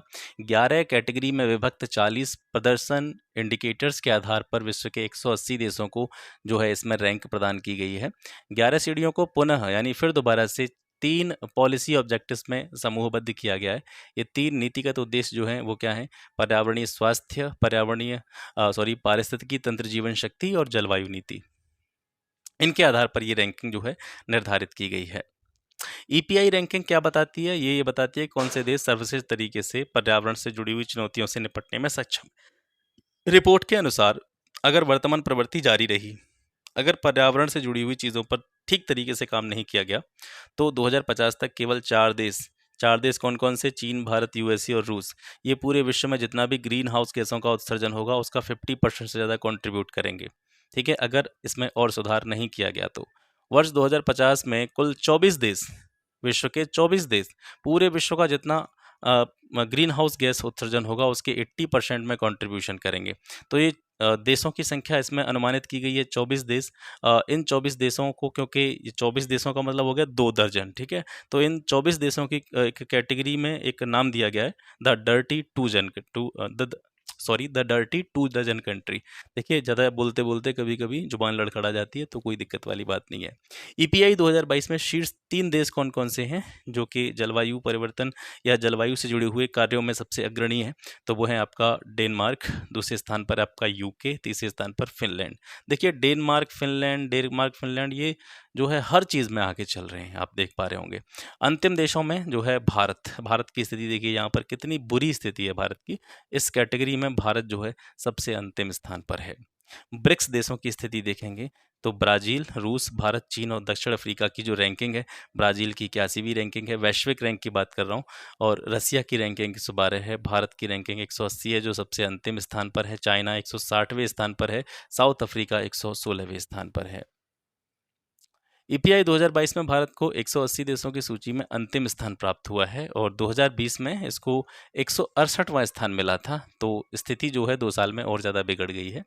यात्रा एवं पर्यटन विकास सूचकांक 2021 को देखते हैं। 24 मई 2022 को विश्व आर्थिक मंच के द्वारा यात्रा एवं पर्यटन विकास सूचकांक 2021 जो है इसको जारी किया गया है। इसका थीम क्या है? एक सतत और लचीले भविष्य के लिए पुनर्निर्माण, यानी rebuilding for a sustainable and resilient future. TTDI 2021 में कुल 117 देशों को शामिल किया गया है। शीर्ष 5 देश, पहले नंबर पर जापान, दूसरे स्थान पर अमेरिका, ठीक है, 2 ही स्थान आप याद रख लीजिए। चार्ड को इसमें सबसे लास्टवें स्थान पर रखा गया, 117वें स्थान पर। इंडिया की रैंकिंग इसमें 54 भी है, ठीक है। साउथ एशिया में इंडिया जो है वो पहले स्थान पर है, शीर्ष पर है। 2019 में भारत की रैंकिंग इस सूचकांक में कितनी थी? 46th। आईएमडी विश्व प्रतिस्पर्धा रैंकिंग 2022 की बात करते हैं। ये 1989 से लगातार प्रकाशित पुस्तक है, एक ईयर बुक के रूप में इसको प्रकाशित किया जाता है। हाल ही में जो है WCR के 34वें संस्करण को जारी किया गया है। इसमें जो है 63 देशों की अर्थव्यवस्था को शामिल किया गया है। ये जो रैंकिंग दी जाती है 4 कारकों के आधार पर, 4 फैक्टर्स के आधार पर देशों की समृद्धि और उसकी प्रतिस्पर्धात्मकता को मापने का काम करती है। वो 4 फैक्टर कौन कौन से हैं? आर्थिक रूप से प्रदर्शन देखा जाता है देशों का, सरकारी दक्षता देखी जाती है उनकी, गवर्नमेंट एफिशिएंसी किस तरीके की है, बिजनेस एफिशिएंसी किस तरीके की है, व्यावसायिक दक्षता लोगों में कितनी है, और उसका जो इंफ्रास्ट्रक्चर होता है, आधारभूत संरचना, वो देखी जाती है। ये 4 फैक्टर हैं, इनके आधार पर ये जो रैंकिंग है देशों को दी जाती है। 34 वर्षों के इतिहास में पहली बार डेनमार्क को इस सूचकांक में पहला स्थान प्राप्त हुआ है। तो WCR 2022 में शीर्ष 3 देश कौन से हैं? पहला डेनमार्क है, दूसरा स्विट्जरलैंड है, तीसरा सिंगापुर है। भारत ने 2022 में 6 स्थानों का सुधार किया है और 37वां स्थान हासिल किया है। इससे पिछली रैंकिंग में भारत जो था वो 43वें स्थान पर था। पिछले 5 वर्षों में अगर आप देखेंगे तो 2018 में 44वें स्थान पर था, 19 में और 20 में कोई ज़्यादा 19, 20 और 21 इन 3 वर्षों में भारत जो है जस का तस बना रहा, 43वीं रैंक पर बना रहा। 2022 में थोड़ा सुधार करते हुए 37वें स्थान पर आ गया है। एशिया पैसिफिक एरिया के कुल 14 देशों के संदर्भ में भारत की रैंक 11वीं है और पिछले वर्ष यह 12वें स्थान पर था। वैश्विक अल्पसंख्यक रिपोर्ट 2022 के बारे में बात करते हैं। यहाँ पर भी थोड़ा-सा भारत को जो है राहत की बात यहाँ पर जो है समझनी चाहिए। ये जो वैश्विक अल्पसंख्यक रिपोर्ट है, ये पटना स्थित एक शोध संस्थान सेंटर फॉर पॉलिसी एनालिसिस के द्वारा जारी किया गया है और भारत इस रैंकिंग में सबसे पहले स्थान पर है। मतलब भारत को ये माना गया है कि अल्पसंख्यकों के कंडीशंस के मामले में भारत जो है सबसे बेस्ट कंट्री है अल्पसंख्यकों के लिए, माइनॉरिटी वाले पीपल्स के लिए, क्योंकि यहाँ पर जो है उनसे भेदभाव नहीं किया जाता है। और इसमें भी भारत जो है पहले स्थान पर क्यों आ गया, वो आप यहाँ से देख सकते हैं, क्योंकि इसकी जो एनालिसिस है वो किसने करी है? पटना के एक संस्थान ने करी है। मतलब इंडिया ने ही ये जो है रिपोर्ट जारी करी है। वैश्विक अल्पसंख्यक रिपोर्ट में कुल 110 देशों को शामिल किया गया है और न्यूनतम 10 लाख की जनसंख्या वाले देशों को ही इस रिपोर्ट में शामिल किया जाता है। 110 देशों की सूची में मालदीव को जनसंख्या का मानदंड पूरा न करने के बावजूद भी इसमें शामिल किया गया। मालदीव की जनसंख्या जो है 10 लाख से कम है, लेकिन फिर भी क्राइटेरिया फॉलो न करते हुए भी इसको जो है इस सूची में शामिल कर लिया गया है। वैश्विक अल्पसंख्यक सूचकांक में शीर्ष 3 देश जो हैं वो भारत पहले स्थान पर है, साउथ कोरिया दूसरे स्थान पर है, जापान तीसरे स्थान पर है। भारत को यह दिखाया गया है इस रिपोर्ट के अनुसार कि भारत सर्वाधिक समावेशी देश है। वो माइनॉरिटी के साथ में किसी भी प्रकार का कोई भी भेदभाव नहीं करता है। वर्ल्ड गिविंग इंडेक्स 2022 हाल ही में चैरिटीज़ एंड फाउंडेशन द्वारा वर्ल्ड गिविंग इंडेक्स जारी किया गया। इसका 12वां एडिशन है और जो वर्ल्ड गिविंग इंडेक्स है ये उदारता से जुड़ी हुई जो वैश्विक प्रवृत्तियां हैं उन पर प्रकाश डालने का काम करता है। इसमें 119 देशों को शामिल किया गया है, ठीक है। और इस रिपोर्ट के अनुसार, यानी वर्ल्ड गिविंग इंडेक्स के अनुसार, उदारता रिपोर्ट के अनुसार इंडोनेशिया विश्व का सबसे उदार देश घोषित किया गया है। पहली रैंक पर है, दूसरे स्थान पर केन्या है, तीसरे स्थान पर यूएसए है। भारत उदारता के मामले में भी 57वें स्थान पर है।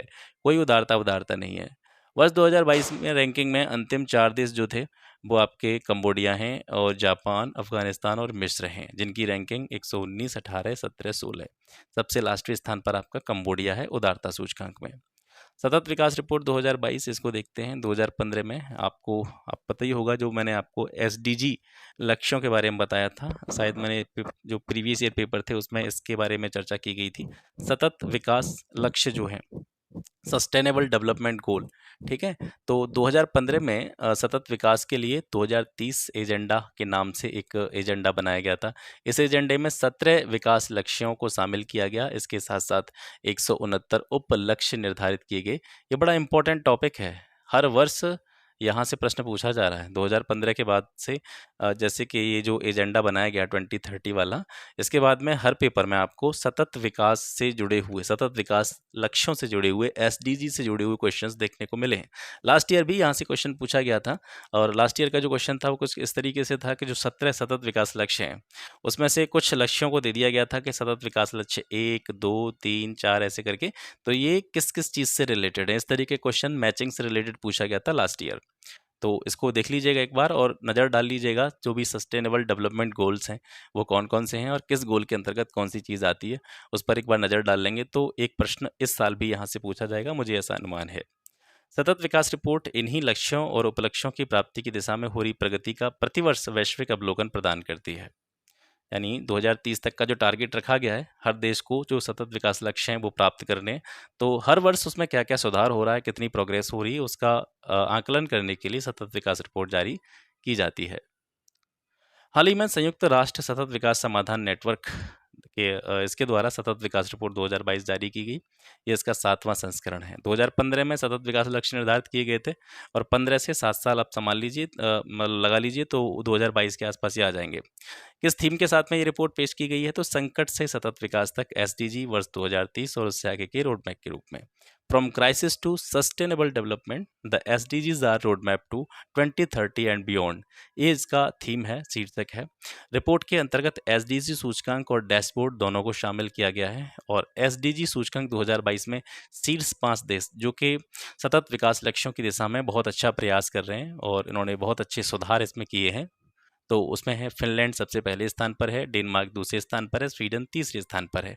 अंतिम देशों में बात करें तो सबसे लास्ट में आता है दक्षिण सूडान का नाम, और इसके बाद में आपका मध्य अफ्रीकी गणराज्य चाड। ये 3 जो देश हैं क्रमशः 161, 62 और 63वीं रैंक पर हैं। तो दक्षिण सूडान जो है इसमें सबसे अंतिम स्थान पर है। भारत को 163 देशों में 121वां स्थान प्राप्त हुआ है। तो यहाँ पे भी अगर सतत विकास लक्ष्यों के संदर्भ में बात की जाए तो भारत ने कोई भी ऐसा विशेष सुधार नहीं किया है। ओवरऑल स्कोर जो है इंडिया का 60.32 है। भारत को जो यहाँ पर स्कोर प्राप्त हुआ है उसके आधार पर उसको एसडीजी प्रतिबद्धता की श्रेणी में जो है, यानी लो एसडीजी, निम्न एसडीजी प्रतिबद्धता की कैटेगरी में यहाँ पे इसको वर्गीकृत किया गया है। वैश्विक सतत विकास रिपोर्ट में यह बताया गया कि भारत की रैंक में पिछले 3 वर्षों से लगातार गिरावट दर्ज की जा रही है, क्योंकि वो अपने सतत विकास लक्ष्यों के क्रम में बहुत ज़्यादा वहाँ पर प्रयास नहीं कर रहा है। 2020 में ये जो रैंकिंग थी इंडिया की 117 थी, 2021 में 120वीं थी, और 2022 में इसको 121वीं रैंक प्राप्त हुई है। भारत ने जो सतत विकास लक्ष्य हैं, आपको पता ही है सतत विकास लक्ष्यों की संख्या 17 है। तो लक्ष्य नंबर 1, 3, 7, 6, 8, 9 इसमें मध्यम रूप से ही सुधार दर्ज किया है, मतलब सुधार हुआ है लेकिन इतना सुधार नहीं हुआ है जो कि होना चाहिए।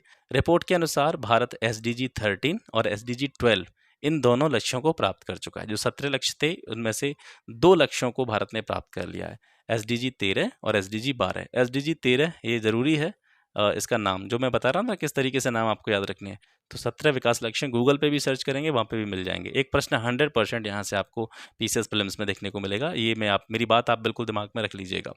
भारत जो है एसडीजी 13 ये जलवायु कार्यवाही से जुड़ा हुआ है, और एसडीजी 12 जो है संवहनी उपभोग और उत्पादन से जुड़ा हुआ है। ये दोनों लक्ष्यों को भारत प्राप्त कर चुका है।